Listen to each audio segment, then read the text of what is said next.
What is up, everybody? Welcome to Pop Culture Philosophers. Welcome, in fact, to the very first Best Comics of the Month monthly comic book review stream for 2024. I, of course, am your host, Rockin Robbie. Sorry for the late start, everybody, and sorry for the early show. In fact, next week, we still have one more new comic book day in this month, but next week I'm going to be at MegaCon. So if you're at MegaCon, come party with us. We'll be at Twin Peaks pretty much every night. However, we decided we didn't want to wait. Let's go ahead and do the monthly review, and we'll include the final week of the month next time. We did this last year. Anyway, we got a great panel to kick off 2024's Best of the Month stream, including Nick from Comic Culture. What is up, my man? What's going on, dude? How you been, man? Good to see you.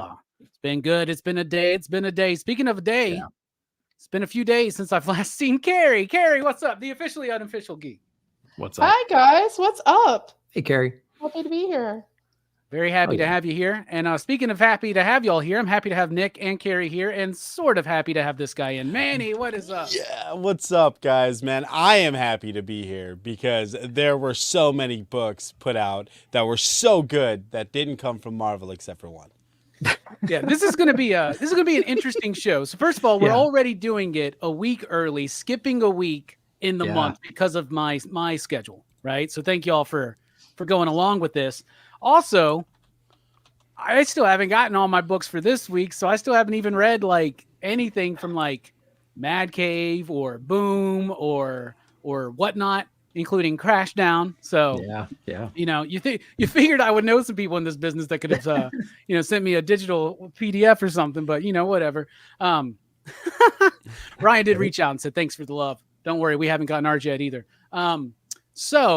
That's what we're doing tonight. The best comics of January up till now, up to what we've read. So let's kick it off with you, Nick. What is your pick of the month? Yeah, like you said, it's a weird month, man. I have 4 books that really stood out to me, but I mean, let's just go ahead and get this one out of the way because I feel like it's going to be on the list, and I know it was subject to some delays and whatnot. We're talking about Ultimate Spider-Man.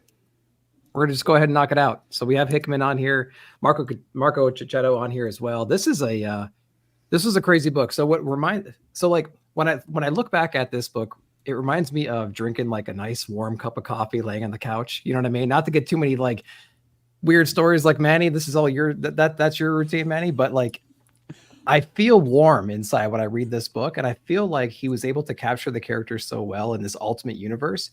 Everything felt like it was in place. I was excited to see what the next character was he was going to bring in, what role they were playing in Peter's life. And I just liked everything that I saw with it. I didn't know what I was going to expect coming out of Ultimate Invasion and Ultimate Universe and everything, but like coming into Ultimate Spider-Man, I think he checked all the boxes. The art was very complimentary to the storytelling as well. And I was super excited to see, where the story is going to go. Looking at some of the covers for the upcoming issues, it got me really excited. So I cannot wait to see this Ultimate Universe unpack, see what kind of stuff we might carry over to our, main continuity. Who knows? But I think Ultimate Spider-Man was probably my favorite book of the month. It's definitely one of my favorites, Nick. And, we had a whole conversation about this a week ago on Blame Fable and His Amazing Friends. Everybody needs to check that episode out. We all go into it and start breaking down why we think this book is taking off the way it is, right? First of all, the book is good. Second of all, there's a little bit of spec hype behind it. Thirdly, there's FOMO that's involved. There's also the fact that maybe retailers were hesitant because I can't really think of another time when a launch was so underappreciated until it happened. Like the vibe and the word out there on Ultimate Invasion and Ultimate Universe was just kind of like mediocre.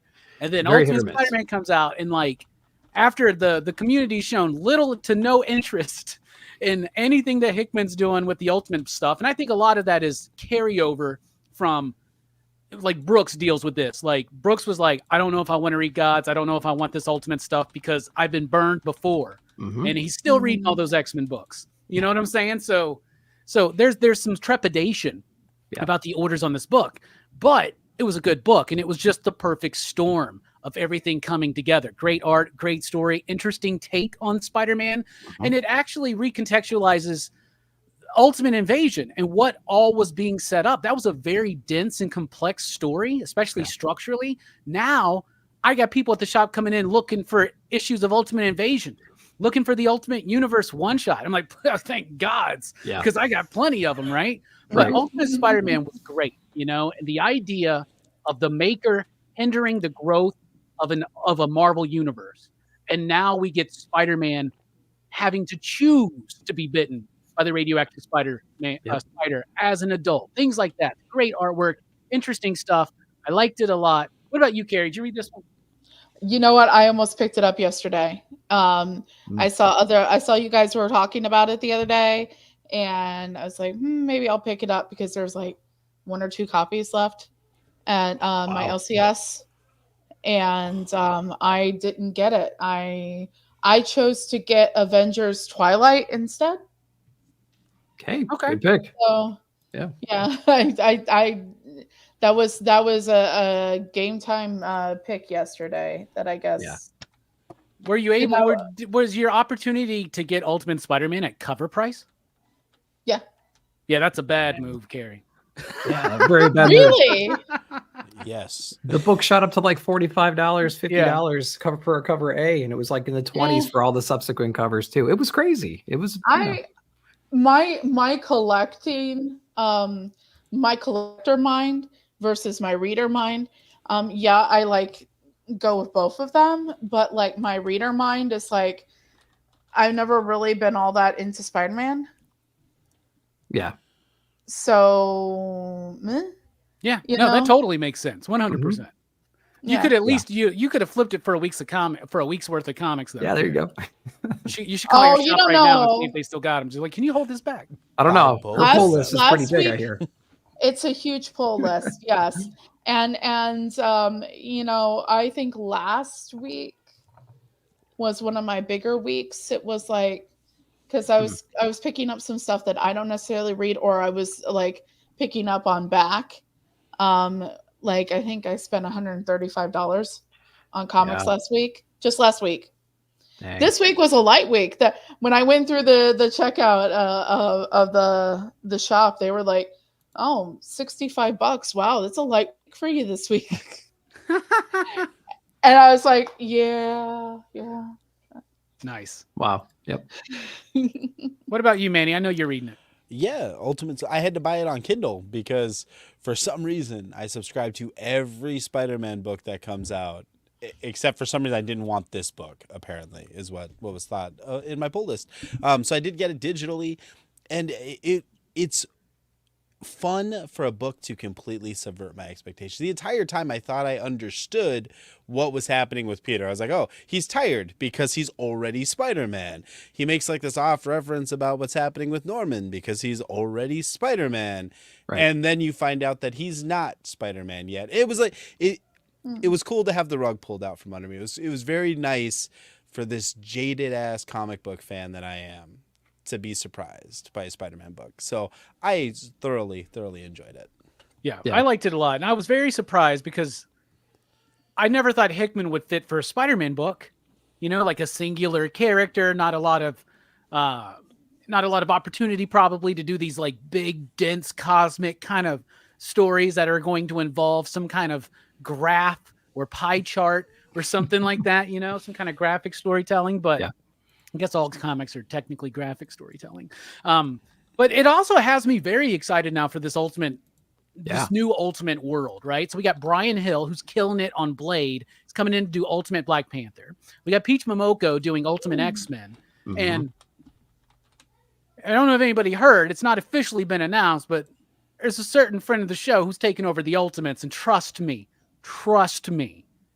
it's gonna be dope. It's gonna be dope as hell. Okay, so I'm really pumped. All right, everybody out in the chat, please please do us a favor. When people come in late and they say, "Have they talked about Ultimate Spider-Man yet?" Be like, "Yes," first thing. All right, Carrie, what's your pick of the month so far? Let's go ahead and get this out of the way. Wonder Woman, number 5. This one, I love the idea that we're now getting a better idea of exactly we're ruling out people that are doing the narration. you could read it and from the beginning and think about, yes, we pretty much figured out that the narrator is talking to Trinity, because that's been in the books.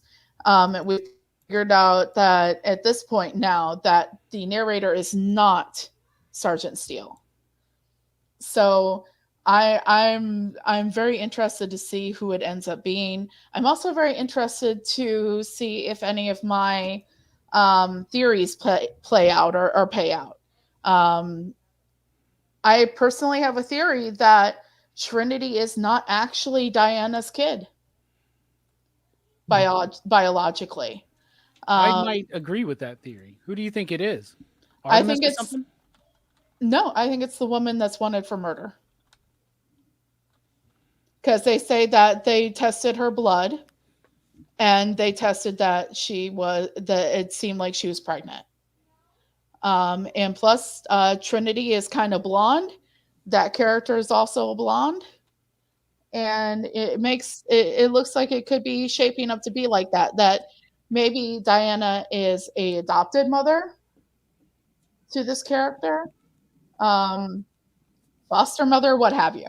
But I think that the idea of seeing the team that the American government has finally figured out that they can't just throw normal means at Wonder Woman. She's gonna take care of them all. So they're developing this crackerjack team of her villains. And then you have throughout that, you have the contest of all three of the Wonder Girls. Like who's she going to allow to help her in this? And she's making them compete to get the opportunity to actually even help at all. And what ends up happening in the end with that, she beats all of them. And I love the different choices that they make as to how they're going to get tested. So you got like pretty traditional means between Cassie and Yara Flor, but then you have, Donna Troy's going to beat her in a video game. Mm-hmm. That's what Donna Troy has decided she's going to do. She's like, I'm going to do something else. And then it's a video game. And it looks like this. I call complete bullshit on the idea that even Wonder Woman, just because she knows how Batman and Superman fight, can win in a fucking fighting game. Like, we've all played Injustice. We've all been there. I'm going to say the same thing.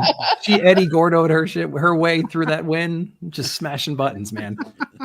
I got to tell you the thing about this Wonder Woman run. I know. That I got to tell you that the act of just smashing buttons has gotten me pretty far with Injustice too. There's always one character.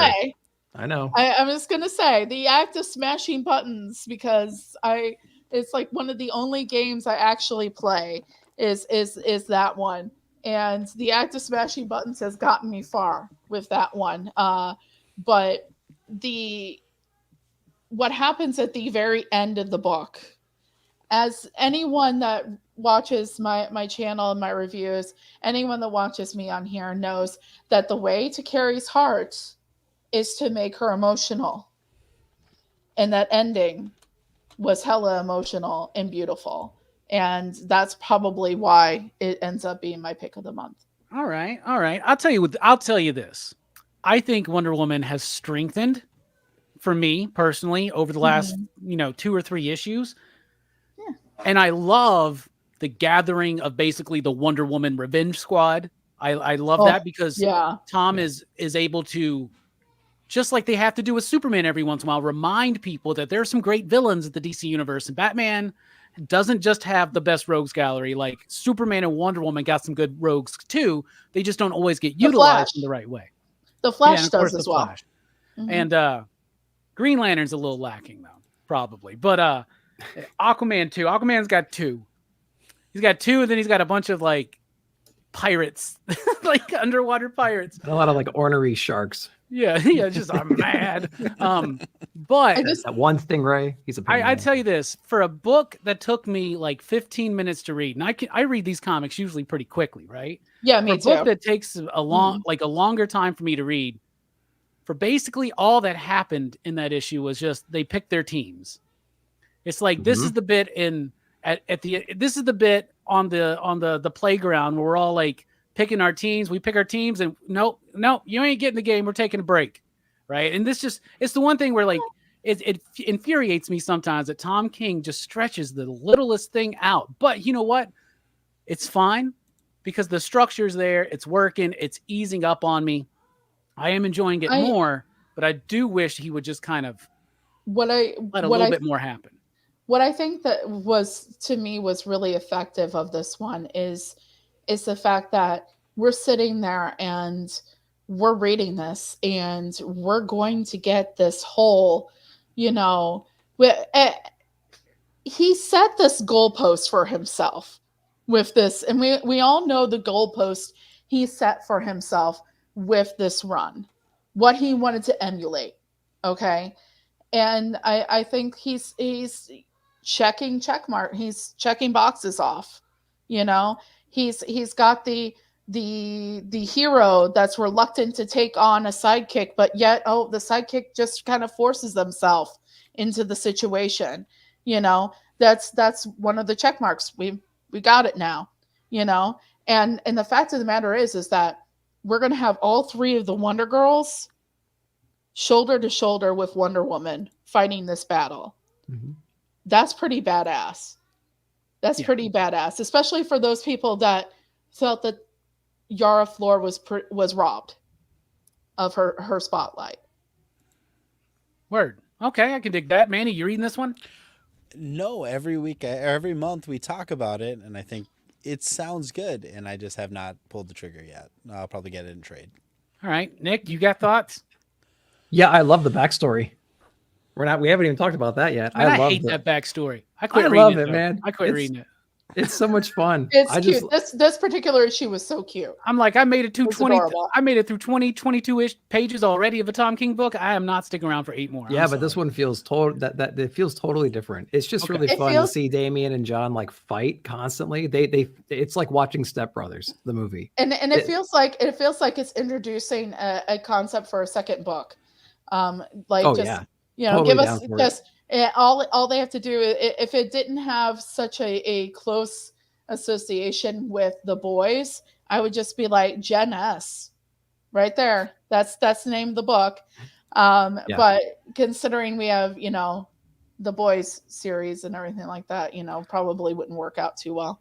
I think you're right about who's the mother of Trinity though. When did we learn that she was pregnant? Is it Artemis?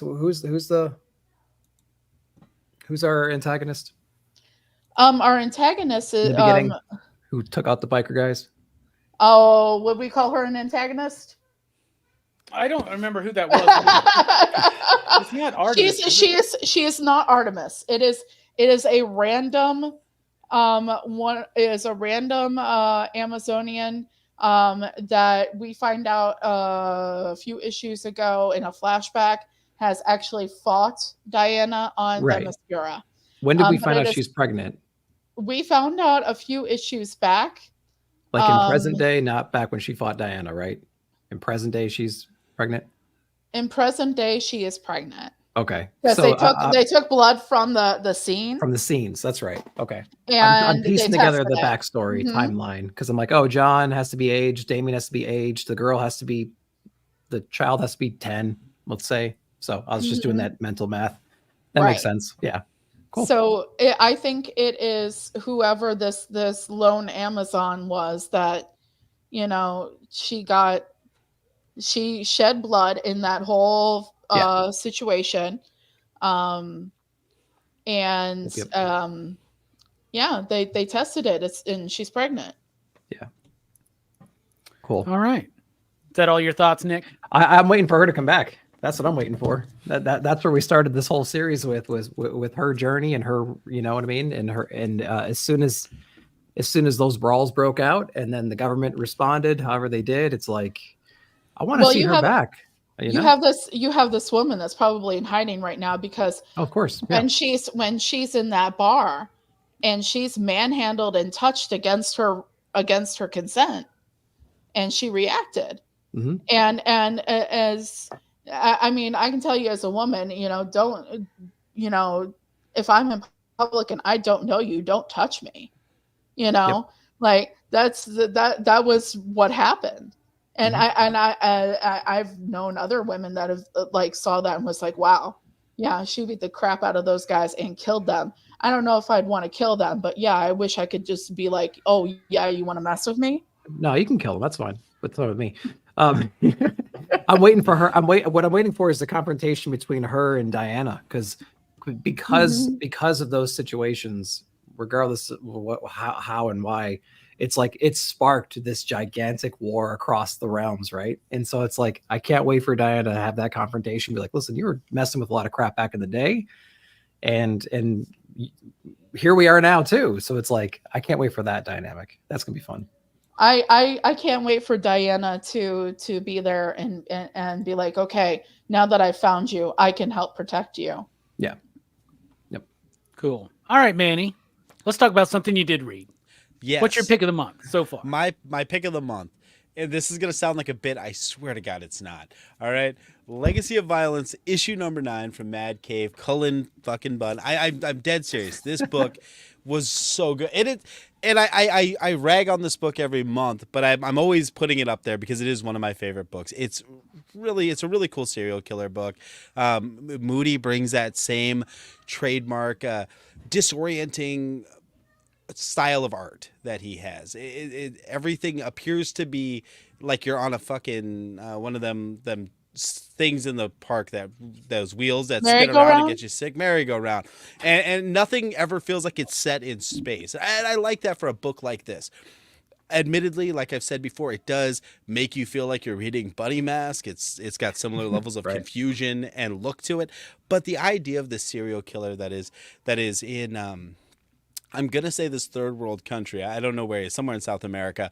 And these Doctors Without Borders are being subjected to this real torturous, he's killing people. He's forcing them to kill and maim people. In this issue, 2 of our main doctors they've been forced to go head to head in mutilating live villagers in order to prove which one of them deserves to carry on as the apprentice of this guy. And neither one of them want to do it, but neither one of them want to die. So they're peeling off faces. I mean, it's so grotesque. And it's not something I would normally dig on, but there is this overarching mystery that dates way back to like Nazi scientists. Cullen Bunn is like, this is Cullen Bunn writing without using someone else's stuff as a guide, and he's lost and I'm lost, but we're both enjoying the ride. And so that said, Legacy of Violence, issue number 9. This is such a good read. Disorienting, confusing, gory, gnarly. It's a really interesting escape. So definitely like this book. Yeah, I'm not reading that one, Manny, but do you think that the erratic release schedule adds to that confusion? Yes. This is a new arc, and I was like, why the hell are we in a new arc? We never wrapped up the last one. It just, it's like they knew they had just waited a while, and they're like, God. But gosh, I really, really, really love this book. I mean, just I don't have a digital version of it, so it's not gonna zoom, but just like Moody's approach to the gore and how it moves, and this entire scene is so Saw. Well, I can't say Saw-like because Saw is so frenetic and fast cuts. This is just really methodical, and it makes it's like a serial killer. Yeah, it's super uncomfortable. And so it's I don't know. I really like this book. I really do. Who does the art on that? I'm sorry? Who does the art on that? Andrea Moody. Andrea Moody. Okay. Yep. Cat who did Fearscape. Yeah. Mm-hmm. Absolutely. Nick, you reading The Legacy of Violence? No, I'm not, actually. Carrie, are you? No, but I'm interested. I'll tell you one thing. One way to kill momentum on a small publisher's book is to not come out regularly, right? It's something that Mad Cave's dealing with a little bit. It's definitely something Vault's been dealing with. They lose all kinds of momentum when that book doesn't come out for like 2 to 3 months in between issues, man. But the good thing about things like what that sounds like, and a lot of stuff that I've read from Vault, it's telling memorable enough stories that you can jump back in, even if it is erratic. Or not erotic, excuse me, not erotic. Erratic. Well, I was about to be like, I agree with you. If If it's erotic, I'll remember it. But... Erotica. But as it pertains to the book that Mandy's talking about, I actually, wow, I said erotic rather than erratic. That's clip that one out, Robbie. I'm actually reading this novel right now. I'm almost done with it. It's called Bright Young Women, where it's kind of like it's using the Ted Bundy murders as an inspiration to tell a fictional story. And if you like that, I could definitely recommend what I've been reading. All right. Yeah. For me, I was thinking about this. There were some good books this month. Mm-hmm. But man, I am all in. My pick of the month is going to be Cobra Commander, issue number 1 from the Energon universe. Let me tell you why. We're bringing excitement back into comics. I had a lot of people come into the shop or call the shop because of Ultimate Spider-Man. That's something cool. Marvel, good job. Good job, Marvel. We got it. If we're going to call it as we see it and say it's bad when it's bad and call them out for doing shitty stuff when they do that, we got to call them out when they do something good. Mm-hmm. You did it right. Energon has been doing that for a few months now. Ever since Void Rivals started, right? Yeah. For almost a year now, we've been slowly generating buzz and word of mouth. And now we're hitting a peak with the release of Duke and now this. Now, of course, Duke number 2 is out next week. So that may be one that could be one of the best of the months if it holds up to issue number 1. When I first read this book, I didn't necessarily like it because it was using Cobra Law and it was using like deep cuts into the lore. And I ain't seen the animated G.I. Joe movie since I was a kid. Mm-hmm. And I am so far removed from understanding that. I know the Transformers story, right? I can see the differences. Here, I don't know. But here, I reread it again. And then we got iced over. So I got to read it a few more times before I did my video. The more I read this book, the more I like it because this is weird science fiction horror, which means it's completely aesthetically different from Duke. It's completely different than Transformers. It's completely different than Void Rivals. And it made me start thinking all of these books in the Energon universe are very distinct. They're very different. They're all part of the same universe. And it's obvious that it's part of the same universe, not just because we know G.I. Joe and we know Transformers, but the way that they're building up the lore. Where's Megatron been? I've known for months. I wanted to tell y'all, Cobra Commander's got this motherfucker. Cobra Commander's using him to figure out the transformative nature of Energon and how that's going to mess him up. And we get an origin of Cobra Commander. But my favorite thing, and the art is great too. You know, when I was doing that retailer meeting with Josh Williamson, Josh said this is going to be a horror comic. And I was like, what? No way. Well, it pretty much is. And the art is very appropriate for that. When I first flipped through it, I didn't necessarily like the art, but the more I get into it, it's got that, what do we love about horror comics? Grit, texture, atmosphere, mood. Blood. It's got all that blood. And then outside of all of it, as much as I love the villains and all these 80s properties, right? I love Mumra, Thundercats on the way too. Everybody's going to start doing this. It's going to be a slew of them coming soon. Everybody trying to jump on this train. Even TMNT's doing it, right? They're relaunching with the new number 1. Cobra Commander was always kind of a fucking coward, right? Cobra Commander was always disappointing as a villain because he'd always run away. He'd always be like, and he'd always get his ass kicked and, you know, just kind of be, you know, a bumbling idiot. Yeah, a bumbling idiot, a coward. That's not this Cobra Commander. This Cobra Commander takes charge. This Cobra Commander is violent. He's resourceful. He's smart. He's menacing. He is a legitimate threat. And I fucking loved it. What about you, Nick? What'd you think about Cobra Commander? Oh, I loved it too. I don't have, this is a gap in my knowledge as well. Just the G.I. Joe lore. So like Cobra Law was like, that's new to me. So I had no idea what was going on there. I like how indifferent he is. He's a man on a mission. He doesn't give a shit. What's going on? He takes out those guards when he was threatened, when his life was threatened, and he got the guards in there with those little like robot bugs and stuff. He goes out and just murders that trucker just for giving him, you know, giving him some lip. And then he's going around like he's like a psychopath. You know what I mean? Like he has no remorse. He has this mission that he's on. He wants to advance this technology. He doesn't care what's going on, and he's a man on a mission. And it's pretty awesome to see. I love the art too. Very complimentary. It was great. Good pick. Yeah, I love it. Josh is killing it. You can really feel that passion for the property, and I'm loving the slow build up into the Joe stuff. I'm loving the connection to Transformers, right?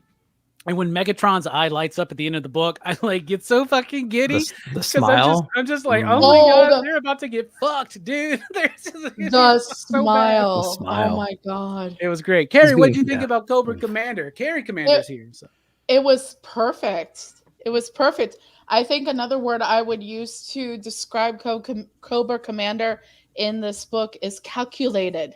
Mm-hmm. I definitely am very interested to see where this goes, because he's got Megatron. He motherfucker's got Megatron, and Megatron is going to have so much fun with this guy when he gets loose. Okay. Because of that smirk and that look on his face, because there's no negotiating partnerships with Megatron. Okay. Megatron will squish and it's over. So run far, far away. But this is going to be fun. This whole thing has been fun. And I want to appeal, because every time I end up talking about the Hasbro Airjohn verse here, I still have this appeal that I'm making everywhere. There's one other Hasbro property that needs a new comic book, and that's Gem. I don't know about that, Carrie. I make that appeal everywhere. We need more Gem. There's a piece of me that just wants the Kelly Williams run to be it, because it was so good. Kelly Thompson, my bad. Unless they bring Kelly Thompson back with Sophie Campbell or Babs Tarr or any of the others who worked on that book, I don't know if I can handle it. I mean, I don't know if I can handle Cullen Bunn coming in to write fucking Jim and the Hologram. No. You this is a property. You bring in a hot female writer, hot female artist. Somebody the other night, I was on a live and I mentioned the Hasbro and how we need Gem. And they were like, Zoe Thorogood could handle writing it. I would read a Zoe Thorogood Jim and the Holograms book if somebody else wrote it, because I don't think she probably didn't even know what the fuck Jim and the Holograms is. Yeah. She's like young. 20 years old or some shit. It exists. Hey, you know what? I'm available. Hire me. Yeah. I'll write it. Hey, Zoe, I'll come over. I'll bring my box set. I'll tell you what, we can hang out. It's all good.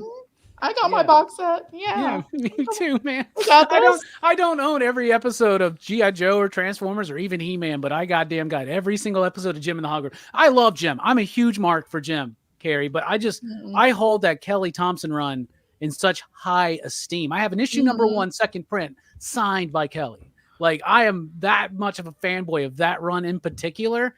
I just don't know. Like, I would hate it. I would hate it. Nobody would ever pick me to do this, but I have a whole idea of what they could do. And I'll tell you what, Carrie, if you got the gig, if you got the gig, if you got a 5-year plan for Jim, I would check it out, but I would be a harsh I don't know if it's a 5-year plan, but it's at least 12 issues. If anybody's never read the Jim and the Hologram stuff from Kelly Thompson, by the way, read that shit. It's the best work of her career. It's the best interpretation of Jim and the Holograms there's ever been. Ever. All right. Speaking of Jim and the Holograms, the pizzazz to my Jerica is Manny. Manny, what'd you think about Cobra Commander? So Cobra Commander's in a weird spot for me because it's always been there since I was a kid, but like the main cartoon was done like when I was 1. So I don't have like a ton of like lore knowledge of G.I. Joe. I know that the waist rubber band snaps and it pisses me off, and then I try my best to fix it. That is what I know. I know that I thought Marlon Wayans seemed like he was having fun in that movie, and I know that the second movie is technically better than the first, but I will still watch Rise of Cobra over fucking the Rock one any day of the week. What, did you watch Snake Eyes? Because that was a steaming pile of shit too, man. I'll tell you what. You know what? Then it's probably something I'm gonna enjoy. What I liked about Cobra Commander as a book, like the preview that we saw, that was a hook that got me. And like Robbie, we kind of got into that like weird fantasy vibe in Cobra Law, and that could have lost me.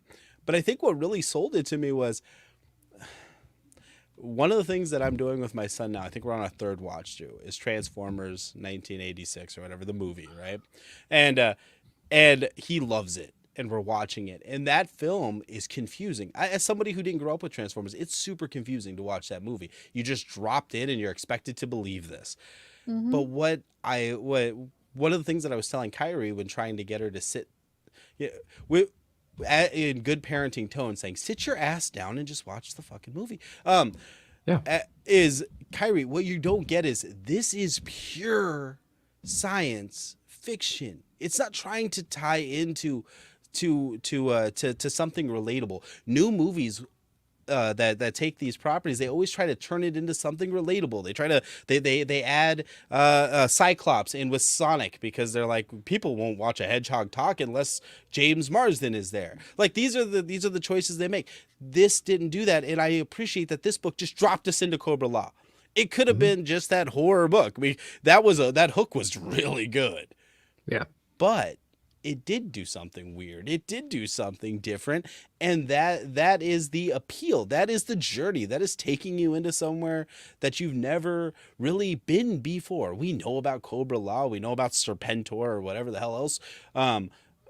Speaking of Serpentor, you should go check out the Go Figure Reviews video. But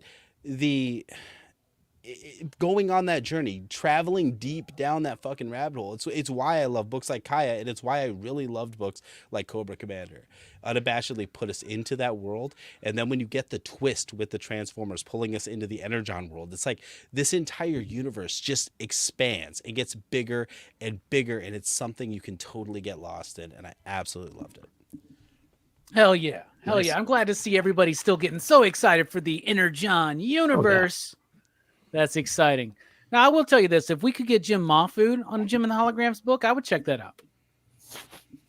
I was thinking about that. Somebody said Jim and the Holograms bootleg, and it made me think of Generation X bootleg, and I was like, oh, man. Jim Mahfood did Jim and the Holograms. It'd be a lot of butts, too, and I'd appreciate that. Probably. All right. Time for our second pick. Speaking of a lot of butts, Nick, comic culture.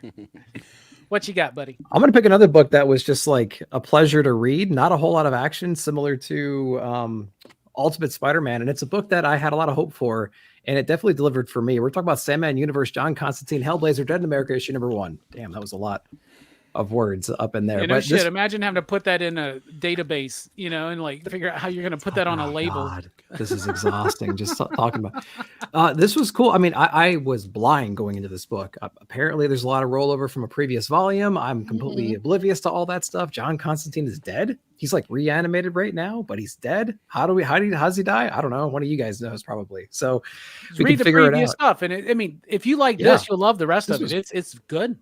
I loved it. But again, it was like the nuance of the conversations in here, which was really cool. Like John and his group, they're like fleeing London right now because there's some murders and stuff going on, and they're being or being framed. And so they're on the run from the law. They're in America. They're like in the bayou or in the South.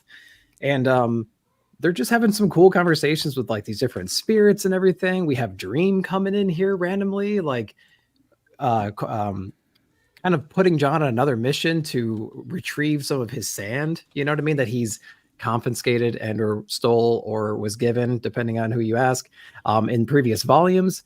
And I just love all the nuances in this book. The conversations are cool. If you like Constantine and the way that he manipulates his friends, then I think you're going to like this, because he gets called out really early in this book too by this other spirit. And it was just handled really, really well. I thought all the conversations were brilliant. The coloring and the art in here matched the tone of the book, which is something they don't do very well in a lot of comics. We call them out when they do, but like when you read a book like Constantine, you have Dream coming in, and you have all these other spirits. You have to have an artist that can capture that dream state, capture that like mystical vibe. And oh my God, like Aaron Campbell and Jordi Belair were on this, did a great job of capturing all that. So yeah, man, I mean, like John Constantine, Hellblazer Dead in America, I had no expectation. I wanted it to be good, but it was awesome. And I'm all for it. Definitely want to pick up the previous volumes, but yeah, this book was killer this month. Yeah, I would definitely encourage you to check out the previous volume. So there are two John Constantines, basically, in comics, right? There's the one that's in the DCU, which it used to just be the same one, right? Then he wasn't really utilized in the superhero books or anything, right? Because Vertigo, in the early days, it wasn't really Vertigo, and it was all part of it, and that's why he was in, whatever, it doesn't matter. But there's the one that's connected to the DCU of today, and that one kind of sucks because that's like a soft version of this character with like a lot of the complexity taken out of it. But then there's the Vertigo Hellblazer, the Vertigo Constantine, the one that, Jamie Delano wrote, the one that Alan Moore created, the one that Garth Ennis and Steve Dillon had a run on, the one that Paul Jenkins had a run on, the one that Warren Ellis had a small run on, the one that Brian Azzarello had a great run on, Mike Carey. Amazing legacy of a long-running Vertigo title that really focused on one of the best anti-heroes of them all. He's a complete asshole. He's not a reliable character. He's not a good person, right, at all. And the book is always about the danger that happens to the people that wind up trapped around him, right? And within his sphere of influence. Simon Spurrier is a perfect writer for that John Constantine, and that's what he did in his previous volumes. The run got cut short. He had a lot of ideas. It sucked, right? And a lot of us were saying, man, that was a really good Hellblazer run. Like that's the Hellblazer we want. We want the one that connects all the way back to the Jamie Delano series that started like in 87, 88, something like that, right? That's what we want. And we want those books back at damn print, DC. Come on. Give us the chance to get that whole run. There's a lot of like milestone runs in there, including the Garth Ennis stuff, including the Brian Azzarello stuff, right? So there's that. He's doing a great job there. Aaron Campbell with that old school Vertigo flavor, but also the attention to detail with the magic, how it works. It's based on chaos magic. Cy Spurrier actually knows how that works. In fact, when he did Damn Them All was basically good Hellblazer, right? And it worked. And it worked so well. And so now I'm so glad that it's back. Everybody needs to check it out. Those previous volumes. What'd you think, Carrie? Did you read this one? I did read this one. I love how the spirit that's calling him out is a Girl Scout selling Girl Scout cookies. Oh, I loved it. I think there is nothing out of any spiritual American icon that they could have picked to have done something like this. They picked a Girl Scout, and I love it because everybody loves Girl Scout cookie time. Okay, if you don't, then I don't understand. Everybody has their favorite Girl Scout cookie, and people celebrate when new good ones come, and people lament when they're gone. But the concept of using a Girl Scout to just bitch out John Constantine and that was amazing. I think maybe I need to read the previous volumes because I have not. I love that I think that this writer is perfect to pull this off as well. Now, did they write some John Constantine previously? Is that what I'm understanding? Yes. There was like a 12-issue series when they launched the whole Sandman universe thing. And that's the other thing I love is the direct tie-in to even a lot of people have read Sandman. A lot of people have just read that first volume of Sandman, right? But it ties into that first volume of Sandman, that John Constantine. That's what Neil Gaiman calls him, John Constantine. I'm like, what? Come on, Neil. Come on, Neil, your damn pronunciations. But so it ties directly to that, but still in the modern day. So yeah, Cy Spurrier and Aaron Campbell. It was the exact same team. The exact. So team. There's this thing. I don't know how much truth there is to it. That if they're bringing in a writer to write in the Sandman universe, they have to get the A-OK from Neil Gaiman first. before. Neil Gaiman is heavily involved. Yes. Yes. 100%. Well, not heavily involved, but he has the right of refusal, for instance. So. Yes. And it just made me, it just reading the Hellblazer issue just made me more hopeful for my dream. And I'm not talking about Morpheus. I'm not talking about Dream, but my personal dream of another Death comic. And I know exactly who I want to write at. And we're manifesting in 2024 here. Cullen Bunn. Yeah. And no, in all seriousness, I'm manifesting in 2024 here. I talked about the gem, and now I'm going to talk about Rom V writing a Death comic. Let's do it. That's going to be a tough sell.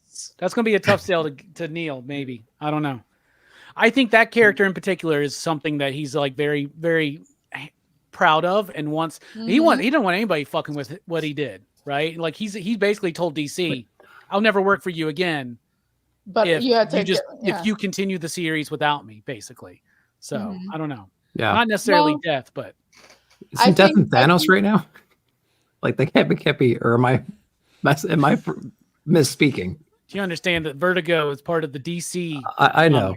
No, well, yeah. Never mind. I'm screwing up. You're making a joke. I'll give you the benefit. There is a Death in friggin' Thanos. Well, I think Death is a concept, Nick. Yeah. I think they look very similar too.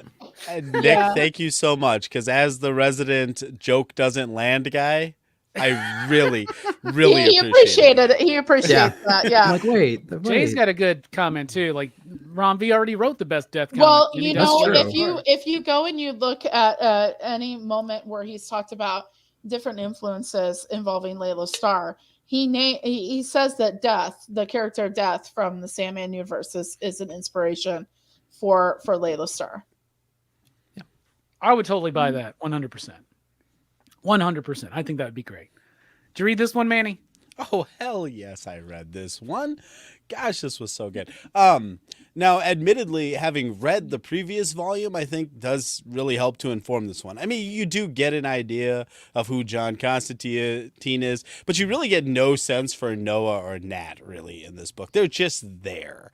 Like, Noah seems like he's going to be important to the plot because John keeps telling you that, but it might have been cool to kind of just to get, I don't know, a page of art showing Noah killing that, cutting that guy's throat to stop those demons, and how we did get the whole page of Pro's backstory, right? We did get that. Yeah, we did. I don't know. I wish that there was just a little bit more. I don't know. Maybe it's just because that fucking last volume, that sequence when they're in that office and that happens was so etched into my mind. The art was so fantastic, and it was so tense. But otherwise, yeah, it was very good. It did make there's the scene of the cop when he pulls the bus over. Yeah. Which as soon as that happened, I thought, oh shit. No. All right, Billy. Welcome I to know America. Billy will Welcome have to the the South. conversation. Yeah. We'll have the conversation. Power Max, don't trip. We'll get there. But the thing is, it was still handled really well, and I like that John flips it around and talks about colonization and how they've got their own evils too. And I was just like, this is really well handled. The Alec Holland twist at the end I thought was awesome. Because I'm excited to see where it goes. Are you thinking that we're going to be, because they're saying, I don't know this Alec that you speak of. Are we going to get Levi? Are we going to get Levi? I don't think so, because Levi spent so much time with Alec. You know what I mean? I think we're gonna get somebody else. But I don't know who. Well, remember this is Sandman universe. Oh, yeah, true. it's a whole different. So Levi may not even exist here. Like Right. it's completely separate from the DCU. So I bet it's some kind of like, because remember Alec wasn't Alec in the Swamp Thing run by Alan Moore. He was the Thing who thought he was a man, right? Very Alec actually had died. So this is disconnected from all that allegedly, possibly, and so that means this could be that. I think it's Alan Moore's iteration of Swamp Thing, like It's just a creature. Yeah. Or they're the doing, Avatar. are they referencing all the Swamp Thing books? Because like Brian K. Vaughan did a run where there was a different Swamp Thing, of course, and I think it was the daughter of him and Abby, I think, or something like that. I think what it is the grains of salt that Dream is talking about, or grains of sand. I think this is a change. This is a change that is going to take Constantine by surprise. Like this is just a different swamp thing in there. He's not going to quite understand. I like that. Robbie got me into Sandman back when we covered books that had very little Morpheus in them. So like when I started reading Sandman, I ingested it all in like one big bite. So Daniel Hall Sandman or Dream always freaks me out just a little bit. You know what I mean? Like I liked that they referenced the two different ones, because I think readers coming into this have going to see a Netflix show. They're gonna be like, I don't understand what the hell he's talking about. Yeah. You know what I mean? So I think it was really smart the way they handled that. But yeah, this was a freaking fantastic read. I read this one. I said, Tiff, did you read Sandman? And she goes, no. Do I need to? And I said, yes, but you're going to have to wait till after the show. So then I brought it downstairs with me. So she's probably chomping at the bit, waiting at the stairs. Well, so good. I'll tell you what I like the most about it, though, too, is since I did not read the first volume, I read it a second time, and it informed me the whole beginning conversations with him and that statue and everything, and like everyone said when the Girl Scout came, you don't know what the hell's going on when you first read the book. And then as you go through and you understand, oh, they're running from something. Oh, they have this relationship. Oh, and this and that. You reread it again, and now you're informed, and it makes it all that much better. It was one of the rare times I read a book twice, just as soon as I got done with it. And it was just so much better the second time. Nice. And I agree with Comic Dog out there. If anybody has not read the Dan Waters Lucifer run from the Sandman Universe line, definitely check that out. It is fantastic as well. Carrie, what's the next book you want to talk about? Let's go ahead and talk about the lesson that everyone should learn in college, that if you are offered something free, you take it, at least if it's within reason. Unnatural Order number 2. I know a lot of people that did not pick up Unnatural Order number 1 because it was given free. And it was great. It was great. If somebody offers you something free, you take it. The two main things you need to learn in college right away are, 1, you're going to learn your social security number pretty freaking quickly. All right. You're never going to forget it. 2, you learn that if somebody offers you something within reason, free, you take it. You say thank you, and then you read the damn book, because this is a lot of fun. This is you have like the question of, is this person been thrust back into the past, or is this person simply just kind of the epicenter of some big explosion, like Big Bang, that kind of just changed everything? So you, in the first issue, you have the idea that they're in ancient, like Romans sacking the British time period, and then the end of the book, they're looking for the prisoner, and they find the prisoner, and the prisoner is wearing modern military fatigues. Yep. And it's like, okay, so what the heck is this? That's the thing that's like, that was right at the end of the first book. So then in the second book, you get a little bit of backstory on this dude, right? He is, like you would assume, he was in the military. They were investigating people that were breaking into the Large Hadron Collider. Thank you. And these people that were breaking in, you find out the main person that's breaking in is the druid, the main bad guy in the first issue. And then you bring it back to where you recognize it from the first issue, and you get them the people that were looking for the prisoner, which is this military soldier,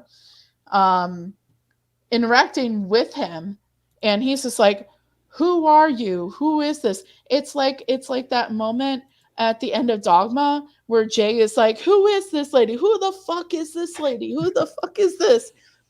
It's like that moment at the end of Dogma when Jay is like, and who are you? That guy's head just blew up, and you're and they were just like, you know, they don't know what's going on either. They just know that they had to find this dude and get him so that he, you know, could do what he had to do. And they're all just like, I guess we're traveling together now, folks. Even though they're both very apprehensive about each other. It's a lot of fun. I had fun reading it, and always accept things that are free within reason. Yeah. I like the book. I think it's all right. I really like the artwork. I think that's Val Rodriguez, who did Deep Roots, which was the first Dan Waters book I read. I like the art. I dig the story. It's fine, man. I find it, though, difficult to remember what's always happened in the issue before. I know it's only been 2 issues. Man, Vault is like really stretching the space between their books right now. And I think that's going to be a momentum killer for me on this book, just because I'm going to read issue 3 and have to be like, I don't really necessarily remember what's going on in this book right now. I mean, it's interesting and it's cool, but it's not doing anything to separate itself out from the rest of the pack for me. What about you, Manny? I have not read it. I got it on Kindle, but I haven't read. I mean, I looked through the artwork, and there's some really gnarly monster designs and things like that. It looked. I didn't read the first one, but it looked like you know, at least the first few pages, just kind of standard war stuff until that big swarm of bats comes up. So I don't know. I'm excited to see it. It looks like something that I would read, something that I would dig, or it looks good. So I don't know. I'll give it a shot. All right. What about you, Nick? Yeah, I liked it a lot. I read that first free issue. I stuck around for issue number 2, and I thought it was really creative how they explained how a modern soldier could be in this heroes of might and magic kind of a world. So I thought that was pretty interesting little twist there. It's got me thinking, like, okay, when they both went back in time, did he go further back and destroy all these lands, and then he got captured later, and then, you know what I mean? So it's got me thinking for sure. And I like the conversations between the soldier and these other characters, because they don't speak the same language, and they're just the way they hold a conversation is so different that they're arguing with each other, and they're like, if you don't start talking straight, I'm going to cut your head off, kind of stuff. And he's in shock because he's surrounded by barbarians and magic and stuff. It was fun, man. It was really cool. I like it was a free number 1, and number 2 was pretty cool. So yeah, nice. All right. Well, not everybody picks up a free number 1 like Manny, you know, so. And maybe his shop was one of those ones that were charging for it, you know, just because it was free to the retailers doesn't mean that. I mean, Vault originally said, hey, we're going to release this free to retailers to help them out. And then everybody's like, oh, Vault's releasing a free comic. So now it's like the retailer's a piece of shit if they're going to charge for it. But that was the original intention, was that. Really? Yeah. The original intention is that Vault's giving it to retailers to give them a break so they can make $5 a copy. But once that news leaks, then you're an asshole if you sell it, because everybody knows you got it for free. Well, you had to pay shipping, so it wasn't. And Beyond Real was the exact same thing, right? Also, free comic book days are not free, so buy something at your comic shop when you're up there in May. Always. And if you go to multiple shops, make sure you're buying something from each shop. Yeah, don't just be like, I bought something from one shop, I'm not going to buy from the others. I don't just mean a damn Twix and a Coca-Cola. Okay, like, come on. Get a comic. Buy something from buy a trade or something. Yeah, buy a trade paperback. Get something. Get a Stereos Polyp. You know, something like that. I make terrible decisions on Free Comic Book Day because everything is for sale and it's busy. So I'm just like, I grab things and I'm like, oh shit, I only bought like volume 2 and 3 of something. I'm like, fuck. Now I got to go back and buy number 1 at full price. Jesus. I probably have the first one if it came out. I was just looking in November, so I bought the second one. And I'm looking through it. There's a fucking army of Swamp Things at the end of this thing. I'm digging it. All right, I'm definitely gonna read this after the show. Read Deep Roots too if y'all have never read that. Same artist, but Dan Waters, and really, really solid book. What about you, Manny? What's the next? Is there a lot of words in it, Robbie? No, not okay, because I had to catch up on Blood Commandment this week. And oh my gosh, my eyes hurt. It's not near as bad as like something epic, though, right? Yeah, I know, but something epic. I was more strongly medicated for this one. I'm slogging through. All right, so number 2. You know what? I'm gonna go Fish Flies issue number 4. Great book. Reread 3 before I read 4 because for some reason these are like big square bound books that like read in 10 minutes. Like it doesn't, this thing could be 70 pages and it just goes quick. But absolutely love the Spielbergian nature of this book. It feels like a Spielberg movie. There's a lot of, even in the throes of like the normal Lemire melancholy, there's something fun and hopeful in this movie, or this book. It feels like a movie, and I'm here for it. I'm really digging it. This whole weird crop circle on tree chained up in the woods mystery thing has got me intrigued. Like, I don't know. Is he a werebug? Is that a thing? I'm like excited to see what the hell's going on. Lemire's got me hooked. He writes great characters, and that's what we're here for. So great read. Nobody does melancholy in a small town in comics quite like Jeff Lemire.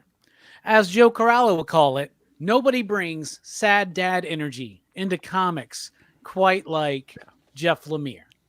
This movie, I love that you say the Steven Spielbergian qualities, right? Because I also pick up a lot of like Universal monsters in it too. Like maybe a little bit of Frankenstein. Maybe it's because Frankenstein threw the little girl in the water and drowned her or whatever. But like that was a tender moment before that. Those Universal monsters, like especially the Frankenstein monster, it's like a misunderstood kind of creature. Or they're evil creatures that have some kind of humanity behind them, like the Wolfman. You really feel bad for the tragic figure of Larry Talbot. This book has done a great job with making me hate this dude at first because he's holding up this store, like possibly killing this kid, right? But you wind up learning so much about the state of that dude, even in like that form, even in the fish fly form, it works so well. The earnestness of that I guess cop or deputy or sheriff or whatever the hell he is, like that is so intense. The characters, they feel real. It's like the best out of what Stephen King can do with small towns, but way better than any Stephen King movie adaptation. Yep. Because those aren't always the best. Right? We haven't gotten to the end yet.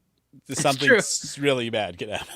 Yeah, I could totally suck at the end. But I love it. I love this book. I love the relationship between the young woman and the criminal, right? I love the mystery around it. I love the nuance of it. I love the art. I think it's great. What about you, Nick? I love it. I totally agree with everything you guys are saying about the story itself, but the artwork too is just, it's so creepy and so eerie. And I can't imagine him inking those pages, like all those fish flies all over the floor and everything. Like it must be kind of crazy. I want to see like an artisan edition of this. I want to see those, like, I want to see bigger pages just to see what it looks like. Yeah, great characterization. It's a cool book. You still don't quite know like what's real and what's not. It definitely has that Universal monster vibe. Because it's like has a slowness to it, this innocence to it, but there's obviously a monster thing going on. So yeah, I'm totally digging it. It's a good one. What about you, Carrie? Francis? I was just gonna say, I just love how Francis remains a child too, because you were talking about the art, and it got me thinking of that spread where she's planning, like, we're gonna build a rope bridge, and so it's like so cool because sometimes writers forget what it's like to be kids, and they write their kids just as small adults, especially in these types of situations. And this was so well done. So yeah, hell yeah. What do you think, Carrie? I have been building up a little bit of a backlog, and Fish Flies is sitting right in the middle of it. So it's going to be a great, like, if you have all of them and you just sit down and read them all back to back to back, that's going to be a great experience. I think that's probably what I'm planning to do.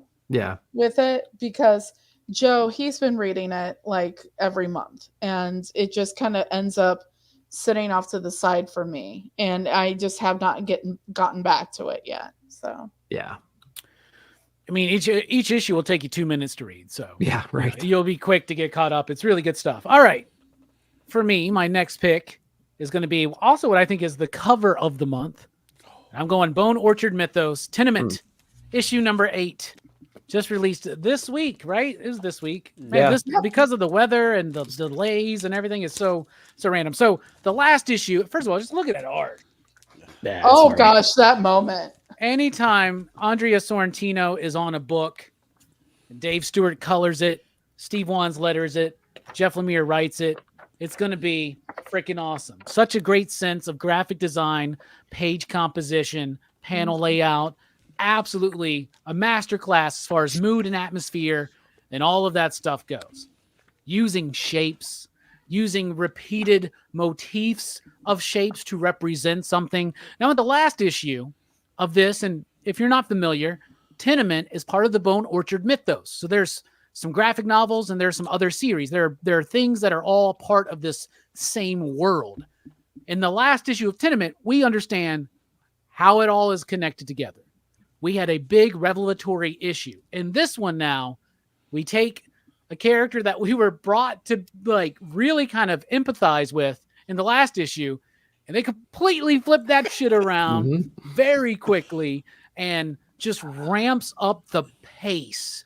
And now that all the stuff's been revealed, they're revealing more stuff about what's going on, but at the same time, just doing what Evil Dead Rise wishes they could have done, which is tell a very compelling story about an apartment building filled with people who have conflicts, who have relationships, who have dynamics, and actually be able to utilize that to maximum effect to have the story be more than just creep factor, more than just the mythology, but actually be a character-driven story solidified and anchored by some of the absolute best designed comics out there. Come on, y'all. What do you think about this one, Nick? And please leave the rest of the panel. I got to step aside for a second. I read this book right before the show because it finally came into my shop because most of my books were delayed. So I literally was like flipping the last page as we were going backstage on this one. And it was a great read. I like we just mentioned before, we had a lot of explaining on the last issue. So we kind of knew how these worlds were somewhat connected, a little bit of connective tissue there. We have a lot of explanations about who this older man was who was killed in the beginning, but was kind of feeding clues to the kid, which led us all down this labyrinth of hell. And I love how the script flips, just like Robbie was saying. I love how it slowly drove him insane, and they want to explore more of this labyrinth, right? They want to get to the next stage. They want to see what the next level looks like. And it's slowly consuming people. And he was saying some words, and he thought he understood what it took to get to the next level, which is a pretty crazy thing. There's other characters that are in this group of people who are starting to have that same mindset. And we saw it from one other character, at least, repeating what he would say. And it basically, it's like, we should see what the next level is. We got to get to the next stage. We got to get to the next stage. So I think people are slowly going insane in this group, and it's going to really be cool to see what happens. The very last page of this book, which I won't spoil in case we haven't read it yet, but the very last page, I think, is showing us a person who's fully given into that temptation, perhaps because we were missing this character. This character seems to be perfectly fine at the end in like this Eden type heaven kind of landscape.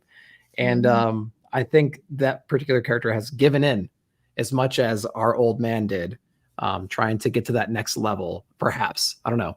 Still trying to unpack it a little bit, but that's kind of seems where it's going right now. But Carrie, yeah, what's up? What did you think about this one? Well, kind of building upon what you were talking about involving the last image. We know that in the beginning of this entire series, Felix basically dies, right? And then Felix shows up in this labyrinth again, and does some crazy stuff in this issue. And then it's one of those things where it's like the person that was missing, because there's a person missing. The person that's missing is the person that is probably the weakest. The most dependent. Link. Yeah. The most reliant on other people. The weakest link, and when I say weakest link, is because the poor woman is ill, right? And all of a sudden, then she's just not there anymore. And then they do what they do in that beautiful artistic altar type situation where I love when I'm weird because I love whenever books like are very like low on the color, but then like the color that they do use is like red to like represent blood. Right. You know, I love that because I love the color red, and I just think, ooh, let's get some gore in here. And that just accentuates it even more. So that's really cool. But like, I think that at some point when they lost her, she died. And this is like this, you know, weird, demented spirit version of her. Yeah. Yeah, we do have that unreliable narrator thing going on. Was that old man really alive here, or was he alive up there? Because was he completely What's really going on? Exactly. It's like, okay, because he says that wasn't me. That was one of these masked guys that was upstairs, right? Like that's who you saw die, right? I'm the real. But it's like, sure, he's you are twisted too. But he's twisted too, right? He's got his own demons and stuff. It's He's really well crazy. when someone makes a comment that they're like, let's do what, you know, because it just came out yesterday. I'm kind of like dancing around, you know, what happened, because I know the person in the next room hasn't read it yet, so, and I know he's watching, so I'm trying to dance around it for him. But the thing that Felix wants to do is so horrible, right? So crazy horrible that it's just you're just like, man, if this is happening and we still got more stuff to go, like what's this lady going to do? And if this yeah. And if this character is finally, if this character was the real Felix, is that lady the real lady? Right. And is she about ready to make some like statement like, let's do what, you know, old boy was going to do? One of the things I love about this series is that I feel like, I think this may be structurally intentional, but with all the other series like 10,000 Black Feathers and The Passageway and whatnot, we got lured into the idea that they're all going to be like these slow burns that slowly build up. I was not expecting this level of revelation at this point in this series in particular. Manny, what do you think? This book is one of those books that like you read it and then it's over and you're like, what the fuck? This book was like 10 pages long or something. So then you look and you're like, no, it's 26 pages. What the hell? It just moves super quick because you're so engrossed.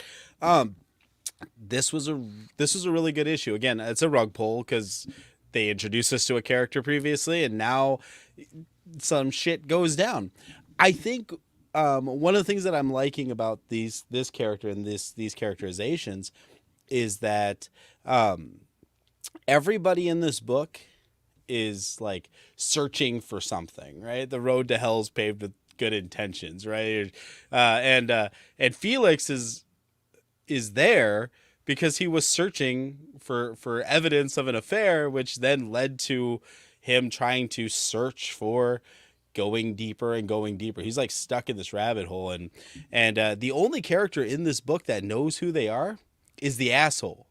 Gary is the only character in this book who knows who he is. And he's the only character who not only is consistent, but is consistently being the hero character, right? Like he's always helping them. Everyone else is fucking flawed and looking for something.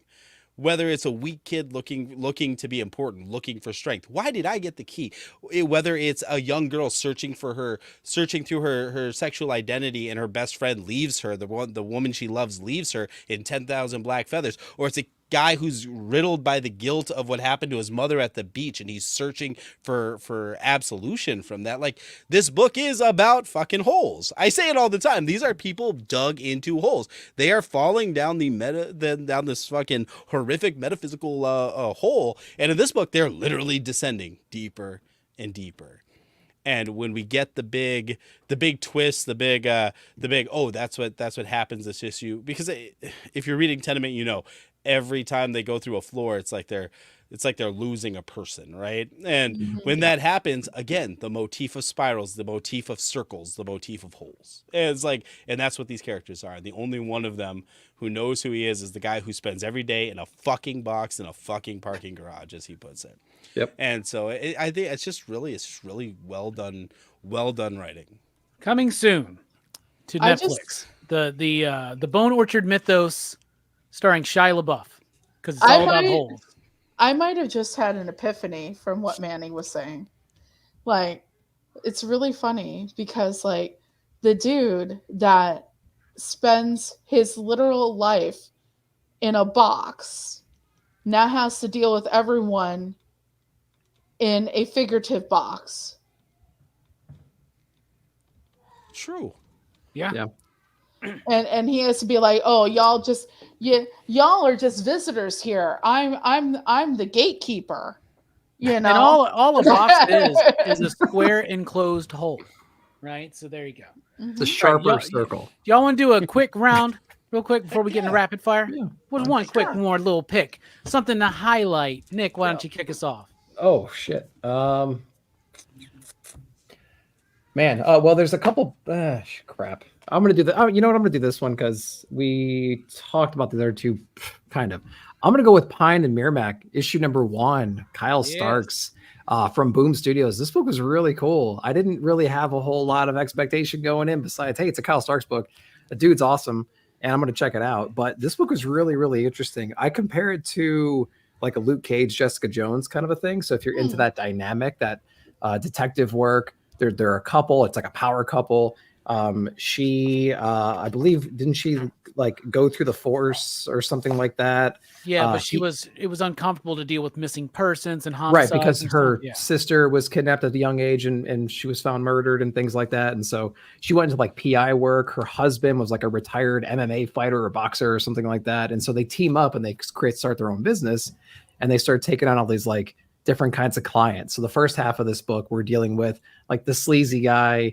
We have like unfaithful people, stuff like that. People trying to like get away with something. And they're kind of couple that just cut the bullshit and they call things as they see them. And it was just like a real fun book in the beginning, minus the tragic backgrounds and stuff. But it had a lot of moments in there where the two of them were shining, right? And they worked really well as a couple. And I thought that was really cool.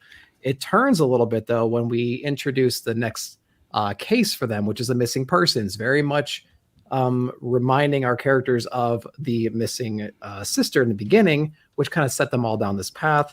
There's a cool scene where they're trying to find leads and they go to a bar and they're trying to find this missing girl, asking some questions. And of course, you know, dude has to step up. She steps up as well. They take care of this bar scene. But the end of the book, after they got their lead and they got like, this is where we have to go next. The end of the book was real dark, man. That where we kind of get a glimpse of where this missing person actually is. Yeah. And the kind of like threat that she's under right now and the direness of this. Like, I'm like, oh my God, this got dark quick. So it was this fun loving book, lots of humor, lots of cool stuff going on. And all of a sudden it got dark. So it was definitely a book as I read it, it got better and better and better and better. And I just can't wait for issue number 2. Kyle Starks killed it with this one. Yeah, Kyle Starks is doing a great job of being able to keep things light and fun, but at the same time still heavy and have some weight behind it. Oh, yeah. And it's one of the things I really liked about this book. I thought it was super solid. Came out on the first new comic book day of 2024. Anybody else read this? What do y'all think? Anybody? No, Carrie didn't read it. How many issues is this? Is this the first one? First issue. Just one so far. I'm going to take a wild guess and think that is there any chance that the sister's disappearance has something to do with the person that they're looking for? No. Okay. No, because that was back when she was probably a teenager and her younger sister got kidnapped, and this is her growing up as an adult, having started her business as a investigator or a PI or something like that. Yeah, but it could very well tie into the same case. If the people who abducted her are still around, maybe. Yeah. Yeah, that would be full circle, right? So yeah. Because serial killers and people like that, they do have cooling off periods. So that would make sense. Carrie, you're just living the stereotype, aren't you? Wow. You super into serial killers. You watch those documentaries. That's a lot of SVU. Manny, did you read this one? I know you're a big Kyle Starks fan. I'm pissed off that I didn't know this book existed. Man. That's the part that really frustrates me. Why don't you watch Nick at Night or the weekly comic book review? Okay, first off, I don't watch the weekly comic book review because I don't want it to inform my my reviewing process, because one of these days I'm going to start making reviews again. And Nick at Night, I do watch Nick at Night, and I watch it while I'm making breakfast. And I somehow missed this, and I owe you a sincere apology, Nick. That's fine. Because I enjoy those over hard eggs. Like, That's fuck Robbie, but I'm sorry, Nick. Yeah, I appreciate that. But more important, me and Nick are polar opposites in the way we review books. Like Nick will tell me good books to read, and generally I will like his good books. You and me, Robbie, have similar reviewing styles, so I don't want anyone to ever be like, "Fucking, he's just regurgitating what Robbie said." Just erratic, and using a lot of adjectives. A ton of adjectives. We have so many adjectives. But that said, Kyle Starks, I have such a man crush on Kyle Starks, and the fact that I didn't know that one of your books came out, bro. I still love you. You're still my boo, and I will be checking this out. It sounds good. It sounds really good. It sounds like a very fertile playground for a writer like Kyle Starks, where we get to have banter, we get to have humor and levity, but like Robbie said, we can bring it back. And in the way he disguises themes, at least in a lot of the books that he has written lately, have really built. It's almost like a really good like spicy hot sauce where it doesn't burn your mouth at first, but by the end of the meal you're like, oh my this God, is what he was talking. Audience, Exactly. This is what he was talking about when he was saying review styles. They're Absolutely. just So there you buried go. with analogy and tons of analogy. They don't always make sense, but I enjoy Kyle Starks as a writer, and I will be reading this book. yeah, Throw a little mixing of metaphors in there, and you got a Rockin Robbie weekly review. There you go. Oh, Gary, what's another book you want to highlight? Let's go ahead. Oh golly.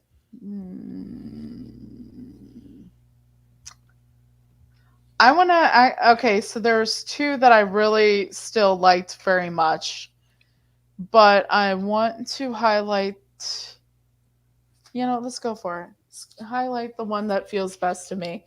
Zorro, Man of the Dead. Issue number 1 from Sean Gordon Murphy.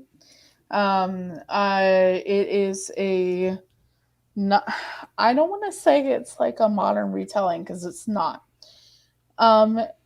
Basically what you have here is you have the legend of Zorro, and that legend of Zorro has existed to the people of this area for 180 years.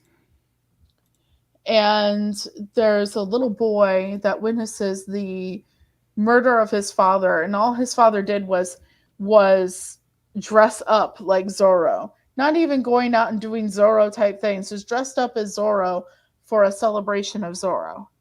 And this little boy witnesses his father's death and becomes mute, and goes to live with a guy that is like, yeah, I can train somebody to be Zorro. And so he trains this kid to fight with a sword like Zorro does. And his sister ends up working for the guy that killed her father because she's just trying to survive in the area.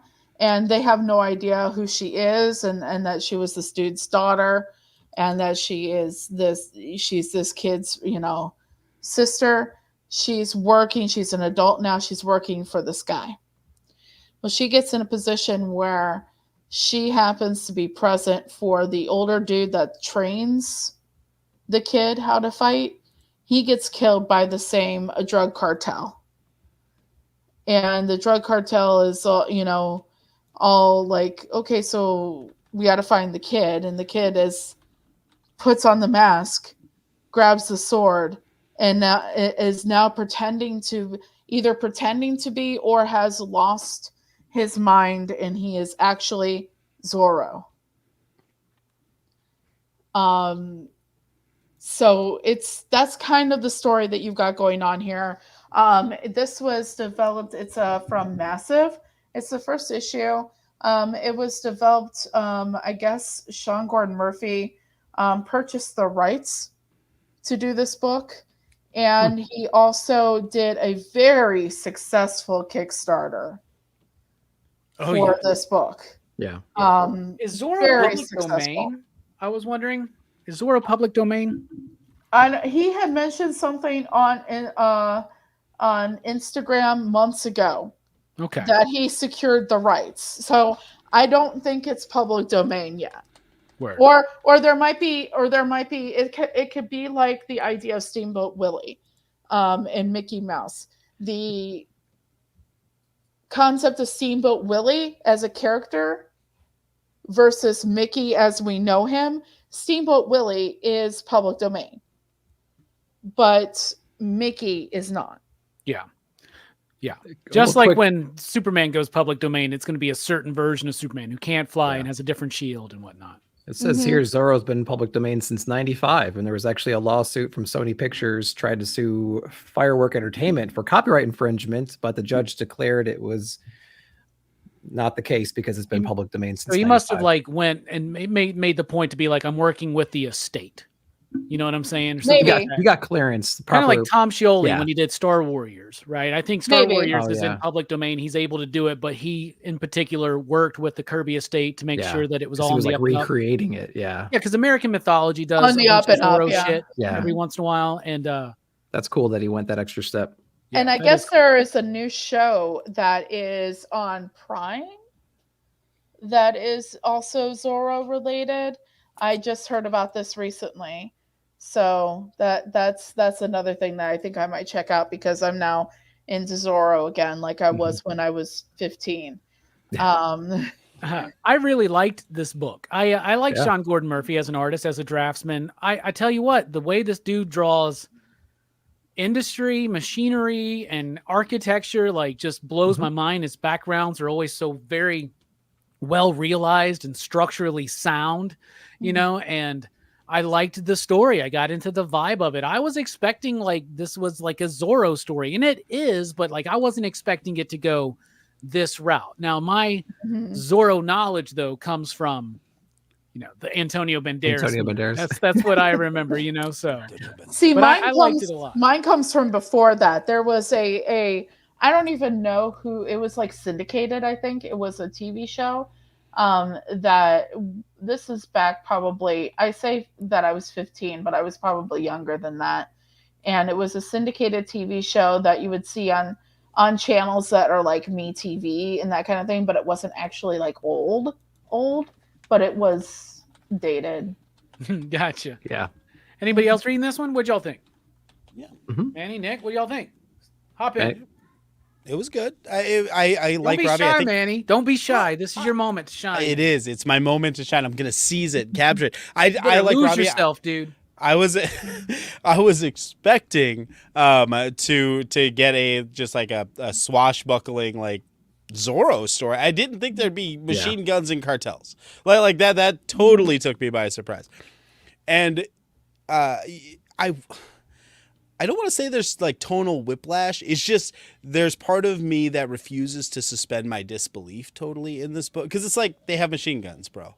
You've got a horse, a whip, and a sword, and I'm just getting very much Indiana Jones. And yeah, Z. I had 2 machine guns, and if you were able to slash a Z, and if you recall, his sister Rosa is just like, what are you going to do with that thing? You know. Yeah, she was on our side. Yeah, she's like trying to convince the bad guys not to shoot the guy coming at them with a sword and a horse. Diego did nothing to you, and it's like, yeah, he's still coming at me with a knife, with a sword and a horse. Like just coming at me with a horse is intimidating. If I have a gun, someone's getting shot. Like it's a horse, man. It's coming at me. You're like, Manny, we're at the fucking rodeo. What's wrong with you? I grew up in San Francisco. That shit does not happen out here. Yeah, they're coming.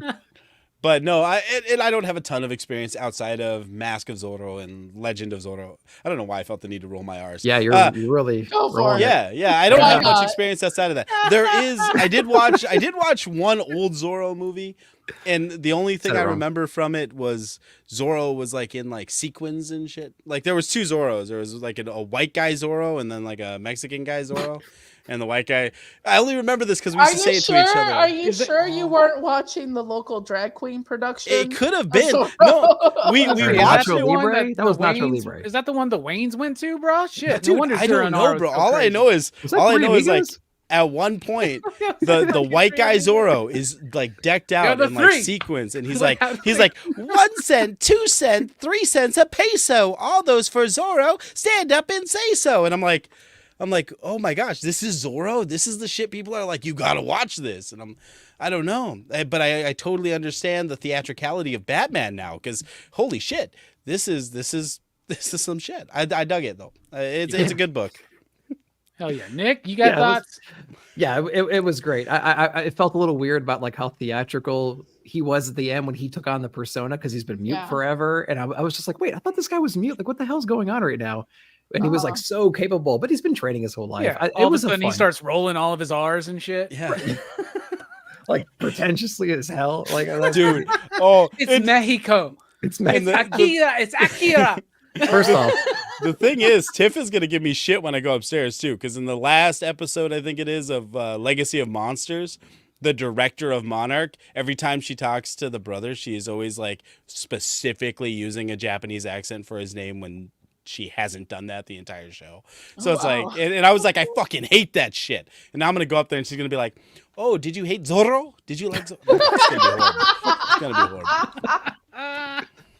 That's great. Get him, Tiffany. For sure. All right, Manny, what do you think, man? What's another book you want to highlight? You know what? I thought I was gonna go with this one, but I'm gonna go with this one, Detective Comics. This was one of those weird fucking issues, man. He's in a desert. He's fighting a demon wolf. It's like par for the course. It's the only thing I'll say. Like, I love the artwork. I love the story. I don't know what the hell Dr. Hurt is. I must be missing something in DC that I'm not reading. Grant Morrison's run. Oh yeah, but I don't know who that is. Grant Morrison's run. All right, Morrison? I will check it. There is a lot. Barbatos, Dr. Hurt. There are a lot of Morrison references in this. So I was like, I got some homework. So I didn't know what any of that was. The only thing I will say is that with the amount of brown in the colors and the art is phenomenal, but the amount of brown in the coloring and all of the words, it does blend together. The poetry of Rom. This is the only time I'm going to say this. The poetry of Rom's words gets to be a bit much in this issue, but I did love the art, and I was enthralled the entire time. I read, I hung on every word that I could not remember 2 seconds after I read it, because it does kind of get lost in this one.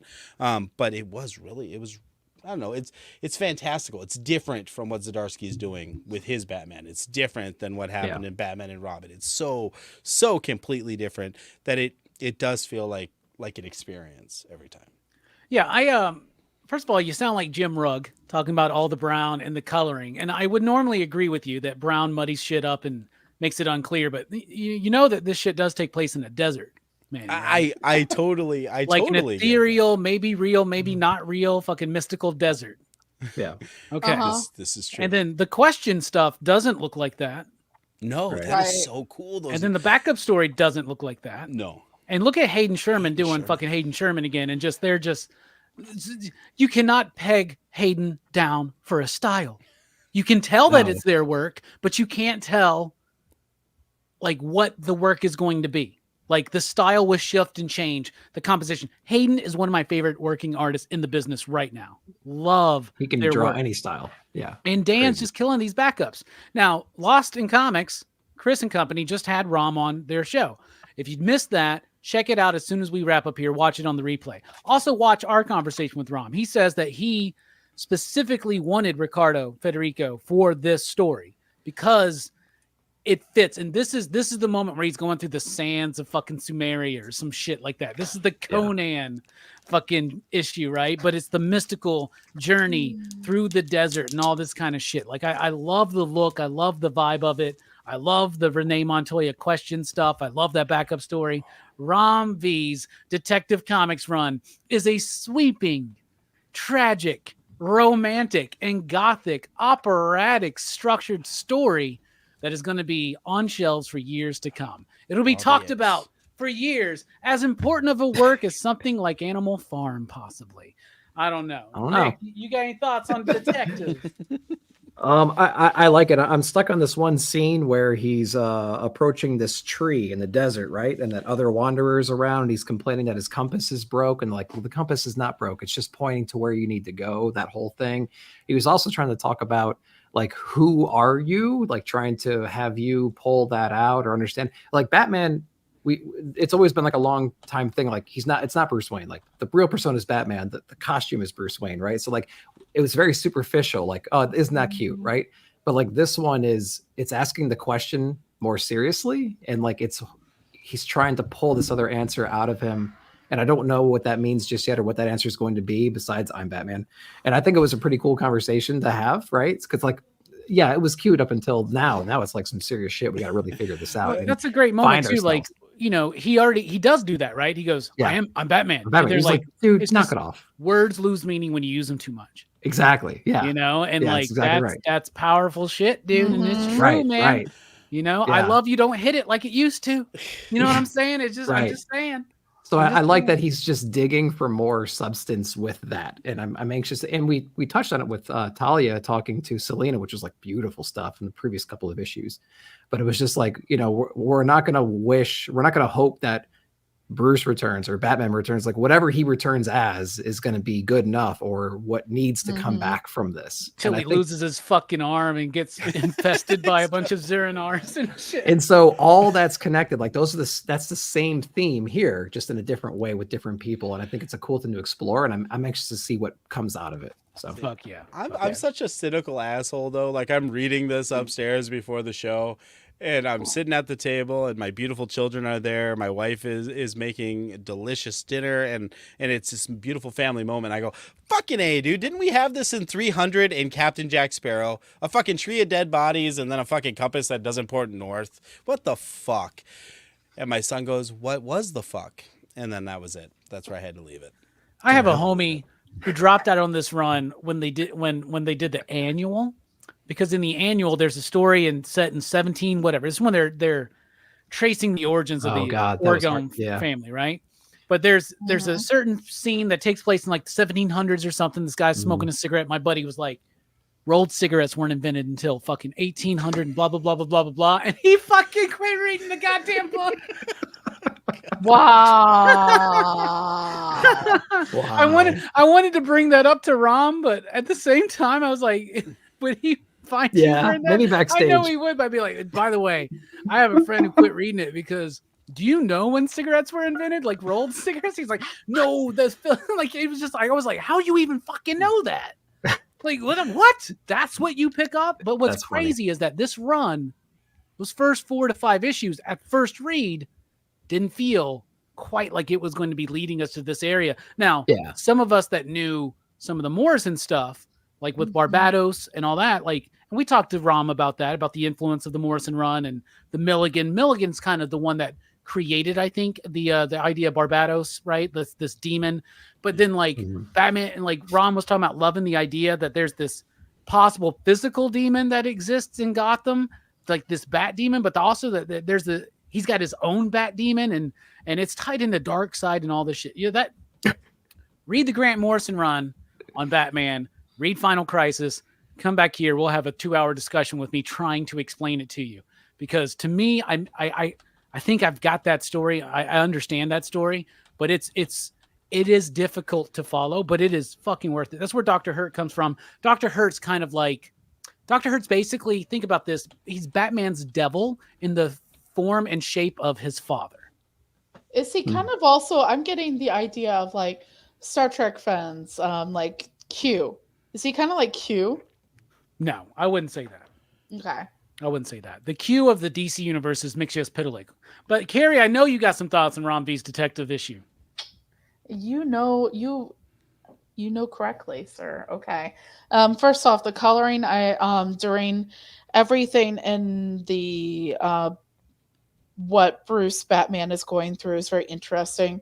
How we have 2 different sets of monochromatic shading. You have either the browns or you have the blues.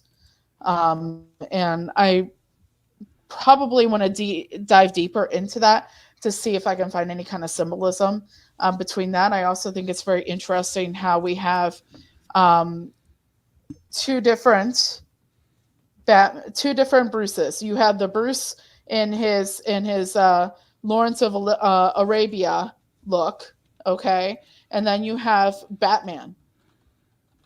And you have them both battling through all of this, so they're both there. and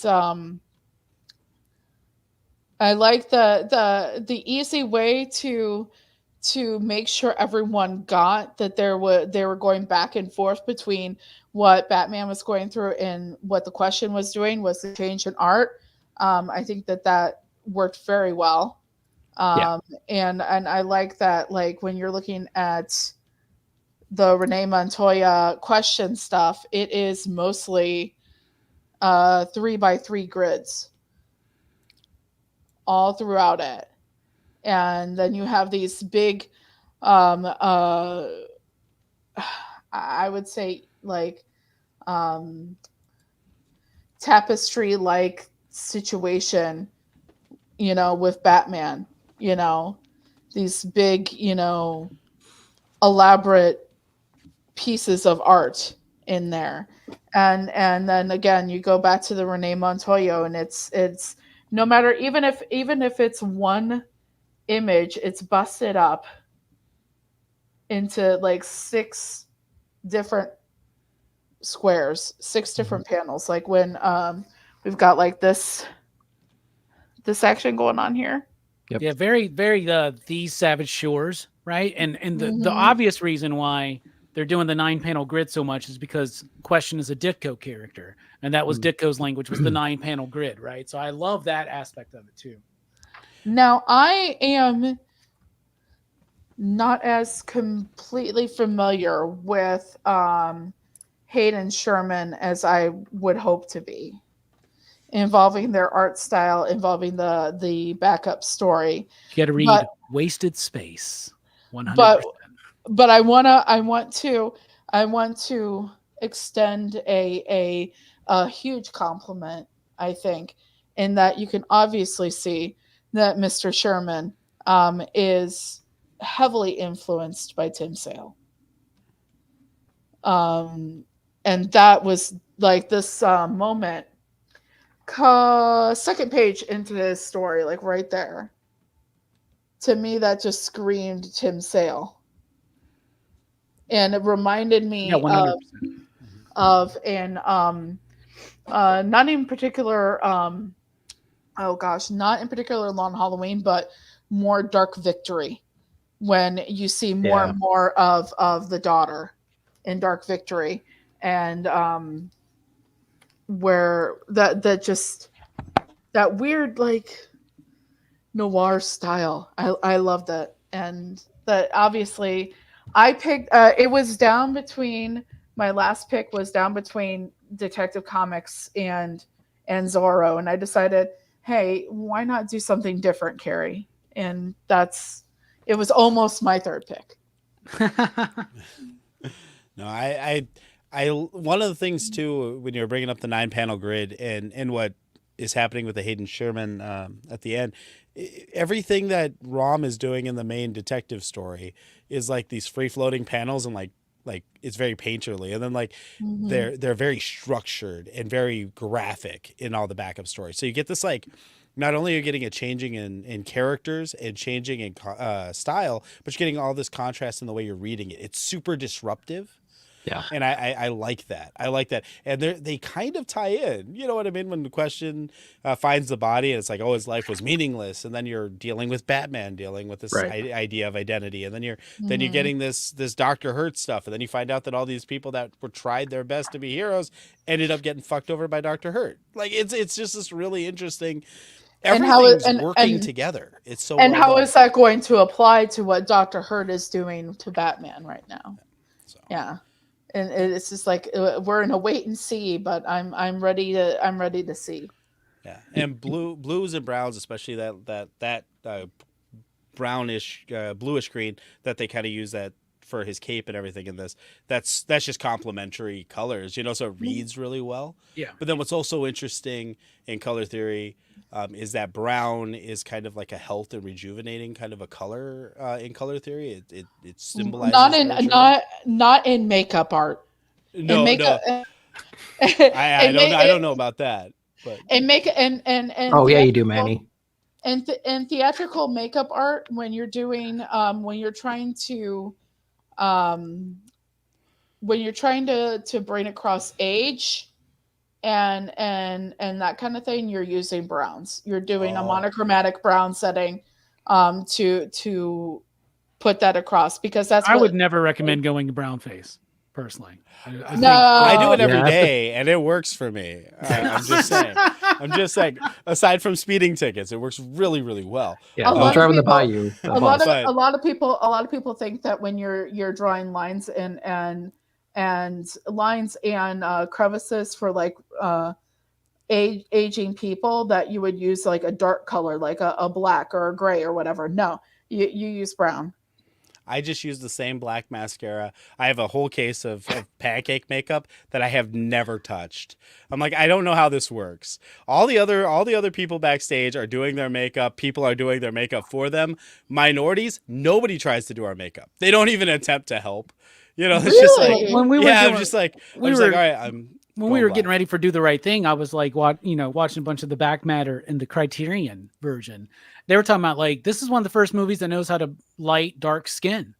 Oh, They were talking about like how, like, if you notice, like most people don't light dark skin correctly and it doesn't come across naturally. Right. And that's another problem that you run into with comic book art. How are we talking about the theatrical makeup now all of a sudden? Oh, we were doing color theories. I just was thinking that the desert, in graphic design color theory, in Gestalt principles, we would talk about brown being a nurturing color and Batman's trying to heal. So the brown makes sense there. The blue is a reliable, it symbolizes like sustainability. See, I was talking shit about the color comments earlier, Manny, but now you're overcompensating, man. Like, I am. What'd you say? The Gestalt theory or whatever? I have a degree in art that never gets used. All right. I have a degree in theater never gets used. So here we are. Yeah. So that also Batman, his reliable answer, I am Batman, is also reflected in the choice of this blue. So it's yes.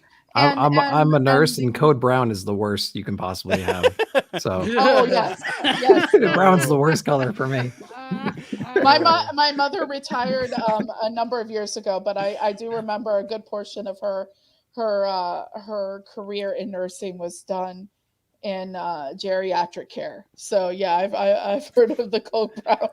Nothing worse than a tube fed vent code brown. Oof. Well, all I remember is the brown note from that South Park episode. Yes. All right. For my final pick here, before we get into rapid fire, I'm still into it. I'm still bought in 100%. Transformers. Oh, yeah.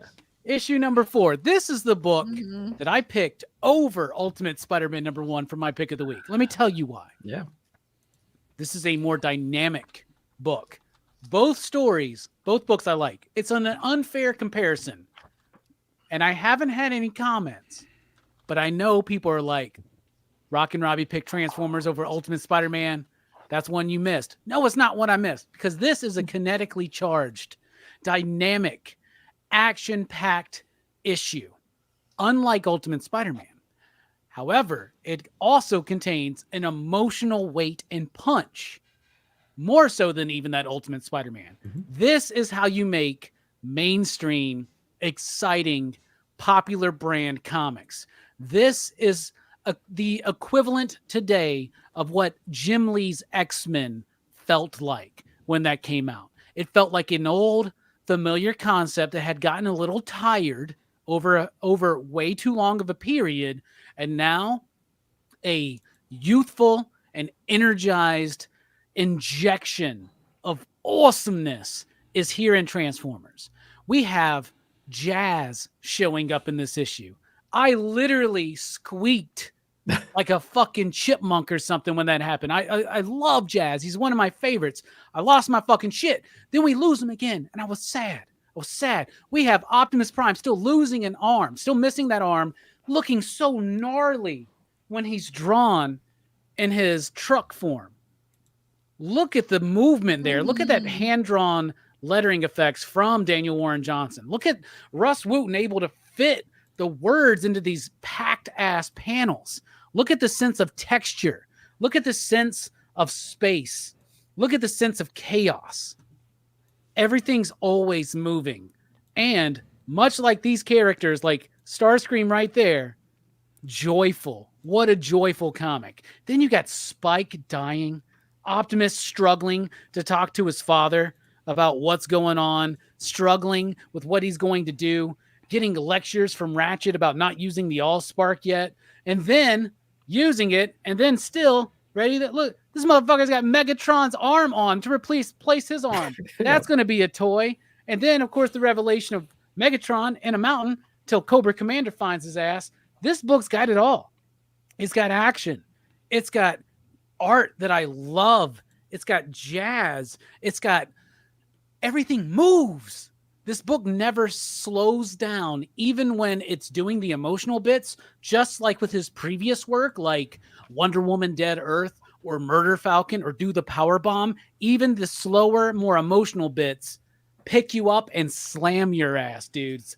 This fucking book is, we need more shit like this. We need more Daniel Warren Johnsons. I'm just going to say that. What do y'all think? Hey. Come on. Sound off. Hey, Heroes Con. Yep. You'll be there. It's going to be way too big of a fucking line this year. I'll tell you. VIP Friday morning. Actually, I shouldn't give away our secrets. So the scene where Optimus is over the hospital and it's the roof is torn away and he's looking into the ICU when the bed, there's no power, right? Everyone's going to be dead in this hospital soon. Like, we have to do something. And he does that Allspark and just re-energizes the entire hospital. It immediately you think back to him stepping on the deer and realizing how fragile life is and having that whole revelation and that conversation with the humans and stuff like that. So yet another time where he's just ripping at the heartstrings. And then when he's looking in that crate, right? And he's like, I'm not ready for that yet. I don't know about that. But at the end, when he puts that arm on and he's got Megatron's like cannon on there, and then we see Megatron at the end, where you were mentioning that Cobra finds him after this moment. Do we know that? Like, to me, this is like a Void Rivals. Where does it fit? It's way before. This is what I'm putting in. This is how I'm interpreting it, is that Cobra Commander is happening slightly after the events of this first arc of Transformers. Yeah. This is all happening in like, wait. Where's Cobra Commander? It's only been like 10 minutes. Like, they haven't given us very much. It makes sense though what Robbie is saying, because they haven't given us much to how go much time, on. How much time has passed too in Transformers? Yeah. Like, not much at all. This like is very much. It's like a few days, a day or two, maybe. Yeah, exactly. So this is like maybe a month later. Like, we're saying that they're revealing that Megatron is out like somewhere. And I think in Cobra Commander #2, we're going to find out how they found Megatron. I think we're going to I think he doesn't have arms you're on the right. Cobra. Yeah, I think you're right on the right track there, Robbie, because what I think is going to happen is when you look at different other contexts in Cobra Commander, like, there are things that Cobra Commander has harvested scientifically from Megatron, and that takes time.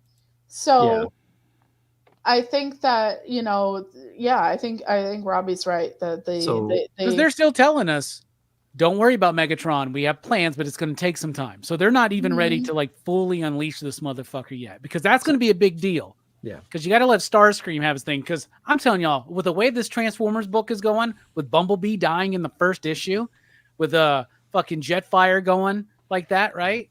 I guarantee you, Starscream, when Megatron shows up, is dead. He's dead, dude. He's gone. He is. Let's just say gone.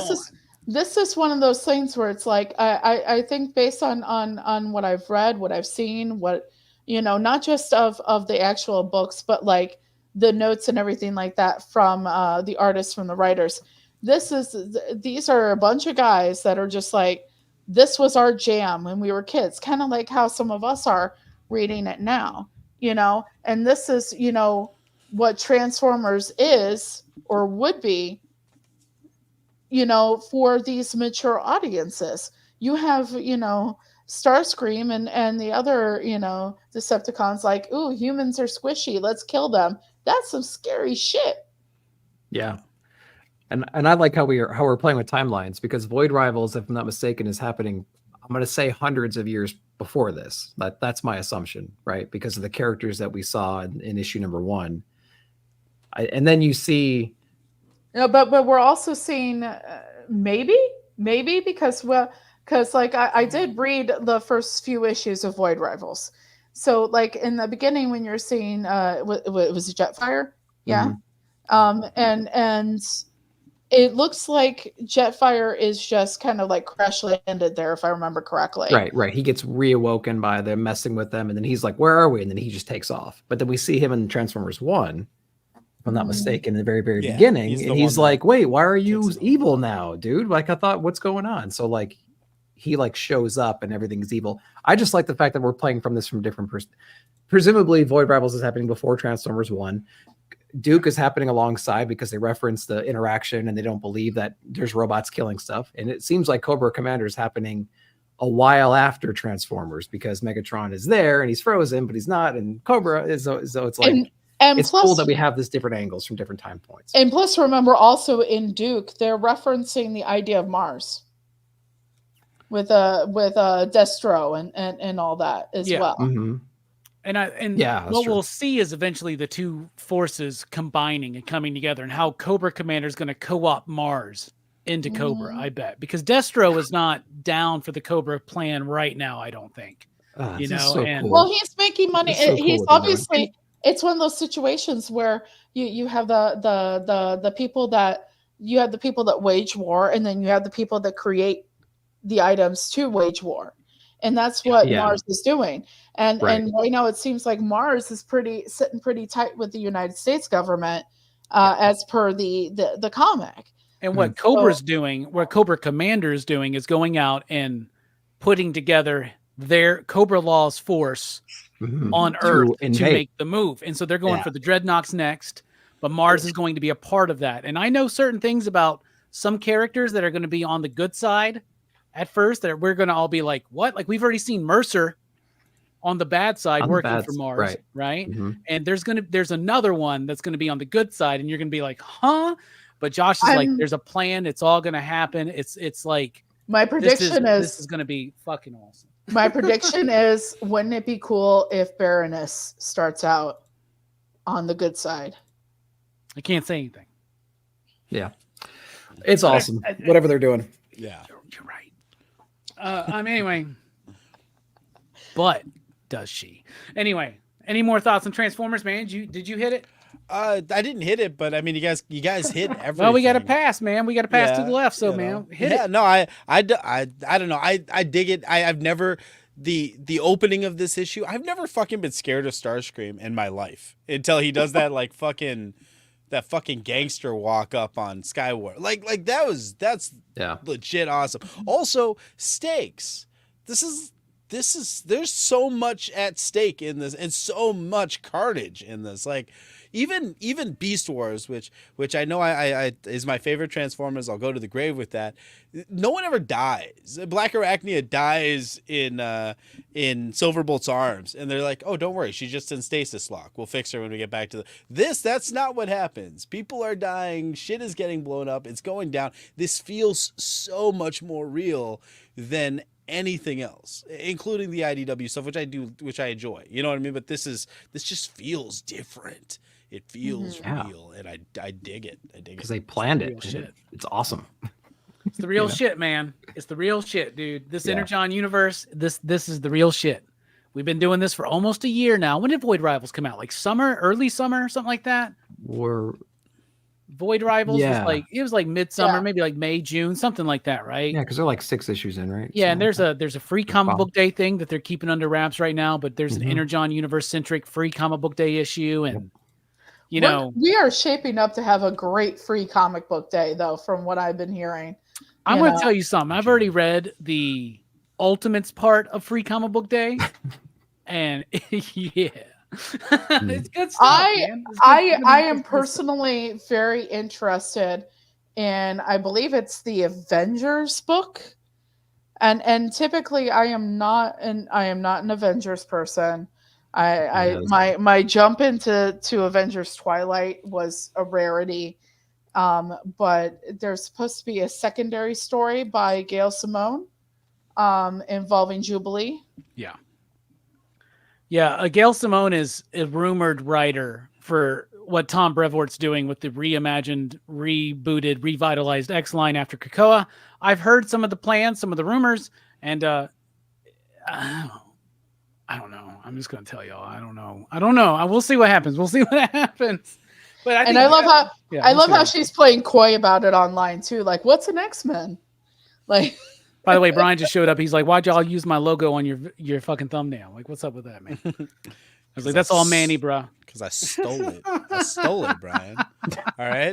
You better, I know you already do breakfast. You better eat some fucking Wheaties. You think you're taking that logo back from me. I'm just telling you right now. All right? Any other thoughts on Transformers? Hell no. Let's go into rapid fire, everybody. Nick, kick us off. The best of the rest. Captain America issue number 5, a book that was a slow burn. I'm sorry. Are you serious? You're going to start? Blood Commandment issue number I'm just kidding. 3 of 4. Simon Kudranski on this one. Really cool book. There's a lot more story in this book, though. Or there's a lot more story to tell. We're only 1 issue away from concluding this arc, and I don't know. Is there a number? Is there a 5? Is there a second thing coming? I don't know. But there's a lot more to tell in the story, and I'm really excited to see where it goes. Dad's up against the wall trying to save his son against Dracula, essentially. And yeah, it's been really cool. I like that one. Swan Songs. We didn't talk about this one. Issue number 6. Another heart-wrenching story. This one's interesting because it's from the perspective of some guy who was going through whatever he was going through, and he finds himself basically on suicide precautions, and it's showing the effects that has on his family as well, told through poetry and bringing in some of the other characters that we know from Ice Cream Man and from Swan Songs with that whole awesome like homage cover too, where the sidewalk ends, and almost like a Freak on a Leash kind of a thing too. So I like that from Corn. I really dig this issue. It's cool. It took me a while to get into the rhythm of the reading for it, but like once I was in there, I think it was pretty awesome. I like the Freak on a Leash reference, man. Todd McFarlane, man. Of course. Mr. Shel Silverstein. I'm sure he loves the idea of all the I put it out there like just real quick, like if anyone could tell me on my channel, I put it out there with the Swan Songs. If anyone could tell me what poem by Dylan Thomas I kept thinking of while reading all of this. I wonder if anyone knows. I have a thing with poetry where it takes me a while to get into the rhythm of it, but once you get into the rhythm, you're like, oh, now I like it a lot more. And it took me like 4 or 5 pages to like find it because it kind of changes here and there, and like I'm not smart with that kind of stuff. So no one's jumping in the comments to say that they know, but it's do not go gentle into the rage. It's the one that's like rage against the dying of the light. Oh, I thought it was all along the Watchtower. I thought it was Rage Against the Machine. Avengers Twilight. We talked about this thing a couple different times, just kind of here or there. The Miller cover. Oh, it's so pretty. I keep interrupting you, Nick. This is actually a good one. This is actually a good one. So Captain America issue number 5 is actually, I like this series. I actually do like this series. It's cool little competing timelines when he was a kid dealing with the Nazi invasion inside of America. And then we're dealing with this like overpowered spiritual guy that's, taking on the essence of what it is to be a hero and trying to like snuff that so that it doesn't spread to the other people and inspire other people. The next target is Captain America. Cool Jim Rugg, little homage cover there. But yeah, Twilight was amazing too. This book was really cool because I just like the grumpy old madness of it. And I like that the heroes that are alive, like Luke Cage, still have that urge to like fix things, and the world is so screwed up in every stereotypical way. Like everyone's got VR headsets or AR headsets, and everyone's a jerk and a dick, and like the government's too around and things are monitored too much, and all the old people are really pissed off at that, as they should be, and they want to change it, and so they're stepping up to do that. Just that really cool book. And then Batman 140, what is this, 141, another great book. I like the failsafe stuff. I don't mind it at all. I like the Terminator Batman, but what happens in this book, we learn this other evolution of failsafe, and it's all connected to the Zur-En-Arrh, and like how he merged those two things together. I gotta admit, after the first reading, it went over my head. I'm like, whoa, something's just way different. Like, what's going on? It took me another read to really understand what the hell was going on. And once that revelation hit me, I'm like, oh, that's really cool that he found a way to escape the body of Bruce Wayne, the body of Batman. He found a way to escape. And it's just a really, really cool ride. And the end, when he's locked up, I'm not gonna.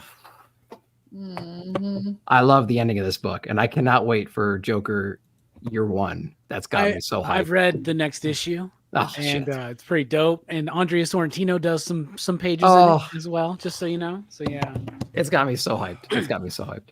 Good stuff. Yeah. Nice rapid fire, man. I love that Jim Rugg cover. Love that Frank Miller cover for sure. Yeah, sure. What about you, Carrie? Rapid fire. Oh, he took a lot of mine, so let's it was the next 5 best things. So let's go for it. Let's go cutesy first. If you are a cat owner, cat mom, cat dad, this was so cute. It'll make you smile, and it's so cute and so lovely. It's not going to move mountains or change the world. It's just going to make you smile and laugh. And yeah, I'm a cat mom, so that's how that goes. But we're going to go to the really freaking sad at this point, Green Lantern. We're taking a step back with Green Lantern number 7 and finding out what happened to Kilowog. And it's very sad.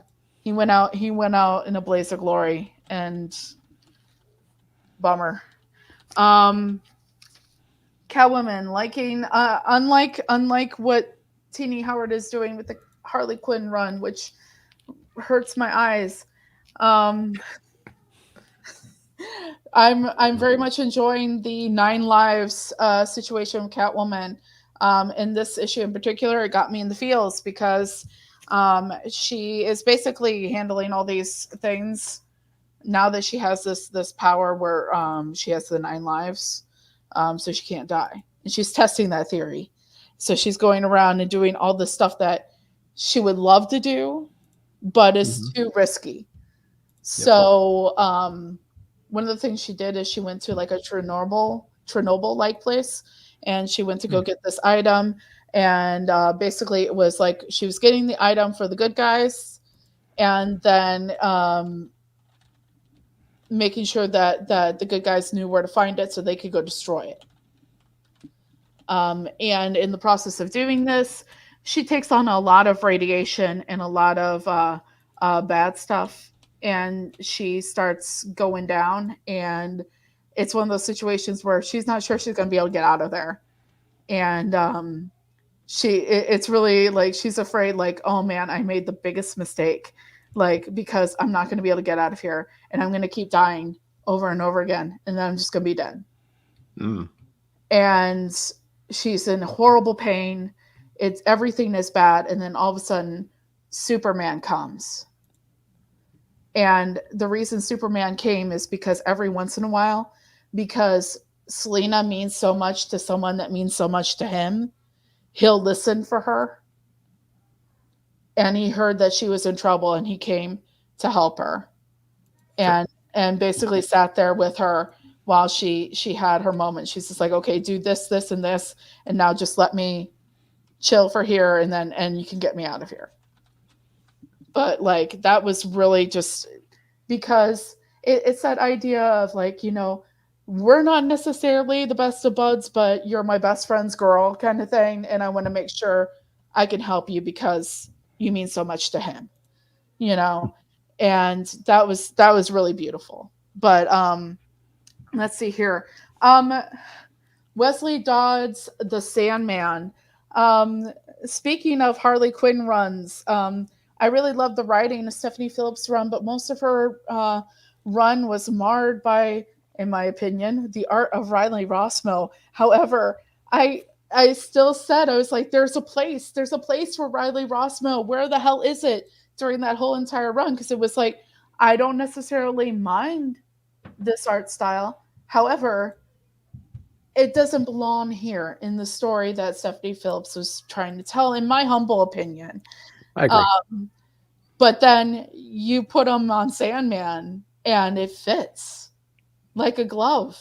Like, it's beautiful. It's great. It's a lot of fun to see that art with that kind of story and that kind of theme of that kind of character. So I really like that.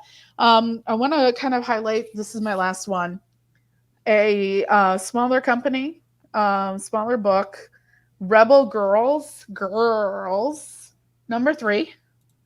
Harrell and Ahmad. It's done by Keen Spot, and not many people know about this company. It seems like kind of a smaller company, but I love this because it's kind of like this whole Devil Came Down to Georgia kind of situation, except these girls have it's a three person all girl Riot Girl reminiscent band. Riot Girl, if you're not familiar, is a concept, political art, pop culture concept from the 1990s that championed the idea of girls to the front, bringing women out from the back of the crowd and bringing them front and center, and not only in concerts but also in everything, art, culture, all that stuff. And that's kind of that idea is in this book. And Robbie, you might like this. They're from Northern Alabama. Yeah, no, we had Danny at the shop when issue 1 released. Yeah, and I absolutely love this. I need a copy of the. I didn't get this one, but I really want this one for my setup behind me, where there's a cover in number 1 where the main character is on her back. It says, "Ask me about my Riot Girl agenda." And I really need that behind me, but I haven't gotten it yet. Huh.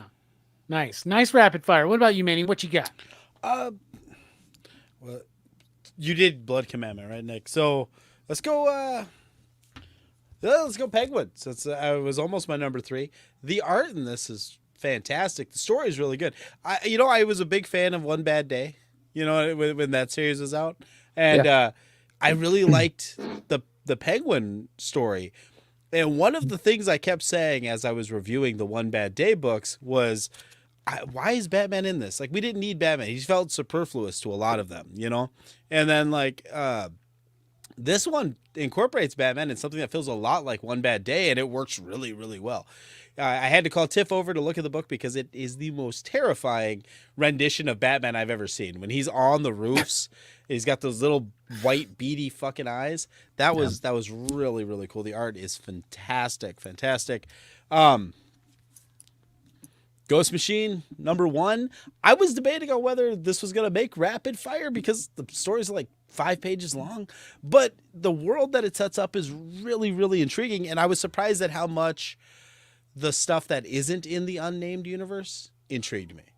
Like, I'm excited to check out Rook. Rook to me looks fantastic. And Hyde Street, had some really cool moments. The Hyde Street and Devour, like, their little clips are like put together, so I don't know where one starts and one ends, but I'm excited to check out Hyde Street. I think Hyde Street started with that idiot, that like dude on the cell phone, right? Like, that's where Hyde Street starts.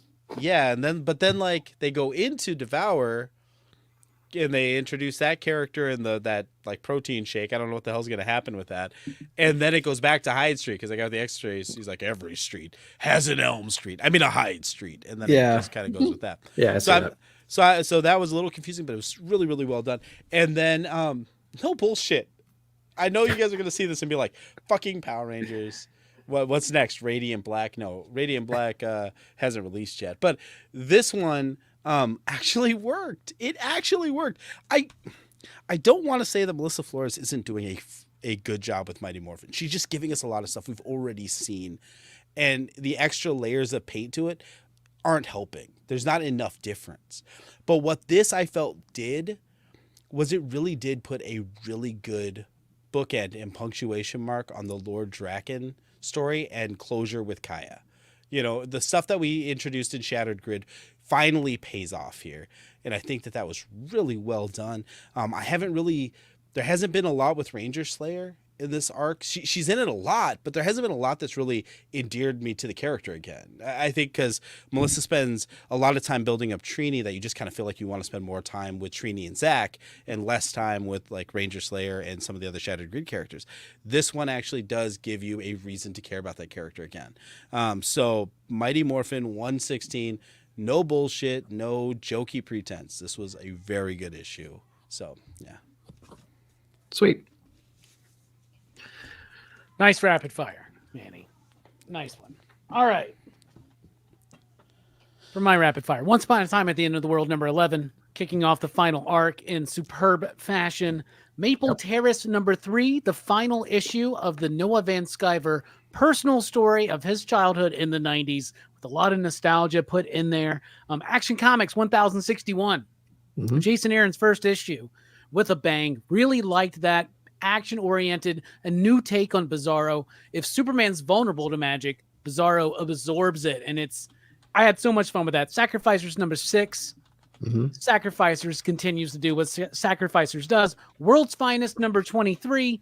Big, bombastic superhero action tied into Kingdom Come. Superman number 10. Superman in the Old West. Bruno Redondo artwork. Joshua Williamson doing a great job there. The Deviant number 3. Love that book. I wish they would do these Christmas books like starting in October though. Yes. We had a little bit more like now it's like, okay, the first one came out before Christmas, I'm but done. now I'm I'm done with Christmas. Green Arrow number 8. Josh Williamson knows where DC's going as a whole, and he is the writer who is putting more of the connected tissue together. And I really like Green Arrow number 8. Lots of throwbacks. Dracula, Universal Monsters Dracula number 4. The final issue. So well. Ending on that very poignant note about Renfield and just wow. Faceless and the Family. I'm loving this one. Issue number 3, Matt Lesniewski artwork. Really cool stuff. Great black and white work. I want to give a special shout out to The Punisher. I'm liking this one. This is a good Punisher book. I'm going to say it one more time. This is a good Punisher book. I hope everybody covered up their mirrors and windows. All right. One thing that really surprises me, though, is how fucking good the Holy Roller is. Why aren't more people talking about this? This Andy Samberg, I get it. I didn't think this book would be anything either. 3 issues in, I am loving this book, and I want this to be made with Andy Samberg in the role. So there's my rapid fire. Boom. Yeah. There you go. And as far as Swamp Bat, I saw you mention Rumpus Room. I haven't gotten my diamond shipment yet, so I haven't been able to read it. I think Nick just got his diamond shipment. Yeah, it came in like 4 hours ago. So yeah, we just haven't had a chance to read it yet. The bad weather in our area has affected this week's shipment. So there you go. I've got it, but I was like, no one has picked Rumpus Room, and with 2 hours of prep time, I was like, I've got to be choosy here.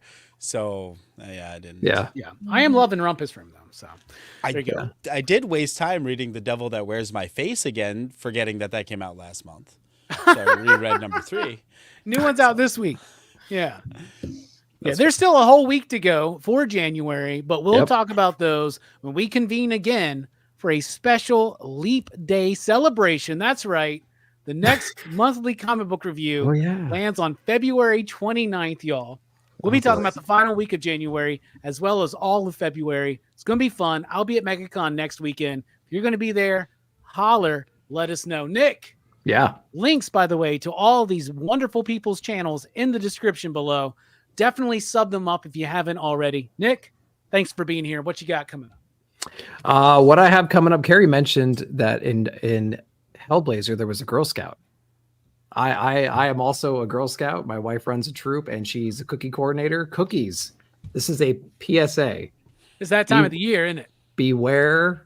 In a couple week after next, people are going to be pick up their cookies. Every Walmart, every Kroger, every pub, whatever it might be. Watch out for those little green uniforms, those sashes. They're going to be biting at your ankles for sure. Any new cookies this year?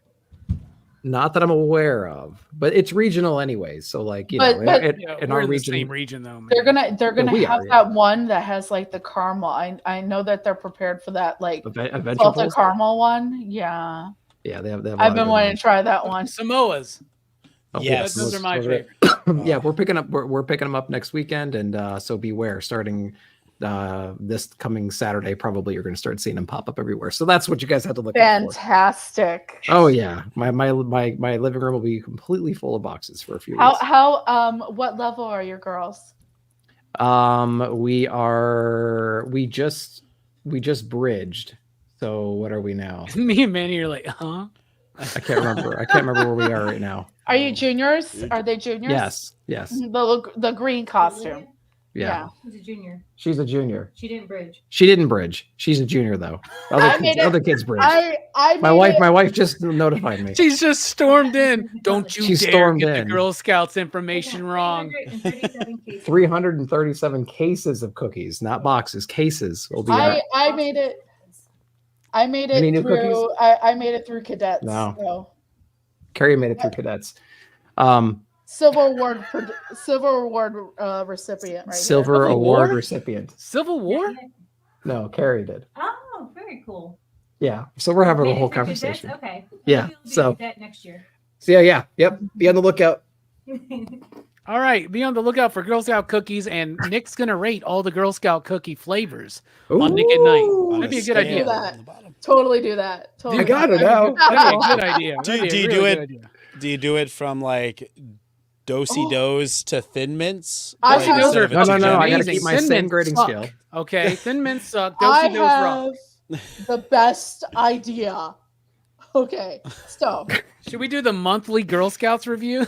Oh yeah, for sure. Oh no, I wasn't Everybody even has there. to spend $50 to buy one of every fucking. And you have to buy them from me. I'll send you a link. You know what? You can also buy them from Kyrie Mendiola. She's selling them. Oh, that's that's true. Pair them. Do comic book and cookie pairings. What's the best cookie to read with each like a good Samoa. Carrie, once you start inviting food into this world, that's a whole something Costanza Greg. thing. I've had such a good couple months on this show. Pastrami on rye. You got to mix that. Y'all think I'm fucking around? We'll do a Girl Scout cookie ranking. Let's do it. Okay. I'm all for it. Fuck! I just realized that's like how many Girl Scout cookies are there? They're like $6 each, man. Fuck. Like all right, everybody. Super chats are welcome. If you want to see the Girl Scouts thing happen. So. Yeah. All right, Carrie, what you got coming up? I recently actually was just on Gary B's channel, the 1011, for the second time. So go catch that repeat. I talk about if you've never seen the show, it's 10 comics from your collection plus 2 more, one with an extended personal story and your spec pick. And I was just on that on Tuesday. So go check that replay.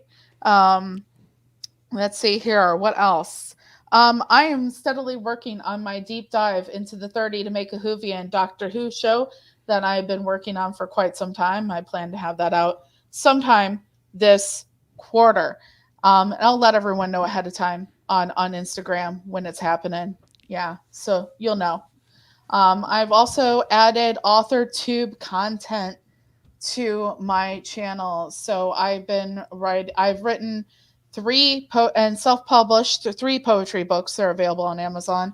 And I am also about 16,000 words, a little more than 16,000 words into a work in progress novel. So I'm documenting a little bit of that journey as well.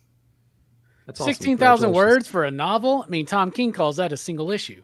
All right. Anyway, everybody go check out Officially Unofficial Geek. What about you, Manny? What's coming up? What do you want to Boom. Steph took me on a journey this week. Batman Year 100, Paul Pope. Goodness.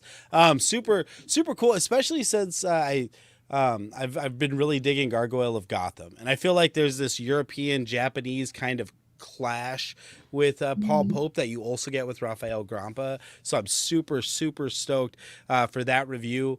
And that'll drop, it's supposed to drop Friday, but I'm not happy with some of the rotoscoping. So that might drop next Whiplash Wednesday. The rotoscoping.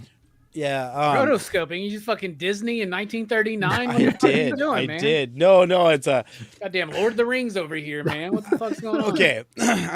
In the intro, I talk about how this version of Gotham differs from the Schumacher, the neon lights of the Schumacher and the Gothic cathedrals of Burton and the Chicago of modern Batman. And I have all those coming behind me. And for some reason, I didn't wear a hat. And when you don't wear a hat on this set, all this darkness that matches my hair gets caught up in the roto brush. And I'm like, oh, fuck, now I have this like big, long brown streak in my head. It bothers me. Does it look like a cone head type of situation? It doesn't. No one will see it but me. because like it's a fucking Burton Gotham behind it. It's like, oh, it's just part of the architecture. And I'm like, no, that is that stupid shadow right there in the corner that I haven't figured out what to do with. So yeah, so that's supposed to drop, but it might not. So in lieu of that, come Friday, there will be a video, Dick Tracy versus the Burton Batman film, where I'm going to be contrasting how these two different styles of comic book cinema graced us, and both with their own merits, and why one is celebrated and the other doesn't seem to be. And both around the same time.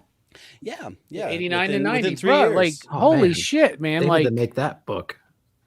What? That Dick Tracy crossover. versus Batman? Mhm. Oh, Tim Burton Batman with the Warren Or Beatty just- Dick Tracy. Or just new Dick Tracy in general. That would be awesome. Well, that's There is coming. new Dick. This That's Matt on Cave its is way. doing it. Yeah. There's so much to that Warren Beatty Dick Tracy movie. It's a on the good movie. rewatch. We covered it on PCP. It's It's a very Greg, good like, movie. like we had to have Greg, on there because anybody, Oh, by the way, right, if you got a blank action figure, send it my way, not Greg's way. Okay. Even if it's fake and bootleg and 3D printed, I don't give a shit. I just want it. Okay. But yeah, it's like just the way that color is used, and I mean, there is no natural color in that film. Everything is colored with the So inks good. that were available in the printing of the comic. That movie's So underappreciated, everything's man. colored that way. That movie's It's under slow. fucking appreciated. It's slow. There's not a ton of action. I think that's where it boils down to. And There's it's a lot of interesting style, to see though. Warren Beatty Yeah. kind of work through his own therapeutic like demons. He's like, I'm a playboy, but I'm 50. I should settle down. I'm gonna make a movie about a fucking pulp hero about That it. Like Nintendo it's such game a was so fun. crazy, such a crazy thing. The only thing I hate about the Dick Tracy movie, which was a monumental moment in pop culture history, if people don't remember that time, is that Dick Tracy action figure, which I have right back there, like, didn't come with the fucking yellow coat. What is up with that? Like, as a kid, I was always so bothered by that. Anyway, somebody surely had to, but Playmates did the figures. They're amazing. I have a bunch of them. Greg's got an amazing collection. Go check out his IG. Greg's like my brother when it comes to the toys we collect, man. Like 100%, man. It's awesome. As hate for that, us, man. oh, go ahead. What you say? No, I was saying I hate that man. Yeah. I mean just Greg in general. I just need to preface it before we continue. Check out Go Figure Reviews. They just released a they got a Trap Jaw video coming out or something like that. I'll be on Dylan's Horror Show Saturday night to talk about The Dark Half, PCP Movie Night on Monday night with 12 Monkeys. It's going to be me, Jelani. It's going to be Brooks. It's going to be Fable. It's going to be Verno. It's going to be a great conversation about a really cool movie. Rockin Robbie Live at 8 p.m. or 7 p.m. Central Time. 7 p.m. Central Time, Sunday night, Rockin Robbie Live. I'll be at MegaCon next week. If you see me, holler. You're not going to bother me. Like, let's take pictures. Let's hang out. Let's chat comics. It's going to be super fun. So on behalf of everybody here, thank you for watching. We are dipping out. Read more comics. Make comics. We don't have we want an award, bitches. Let's do it.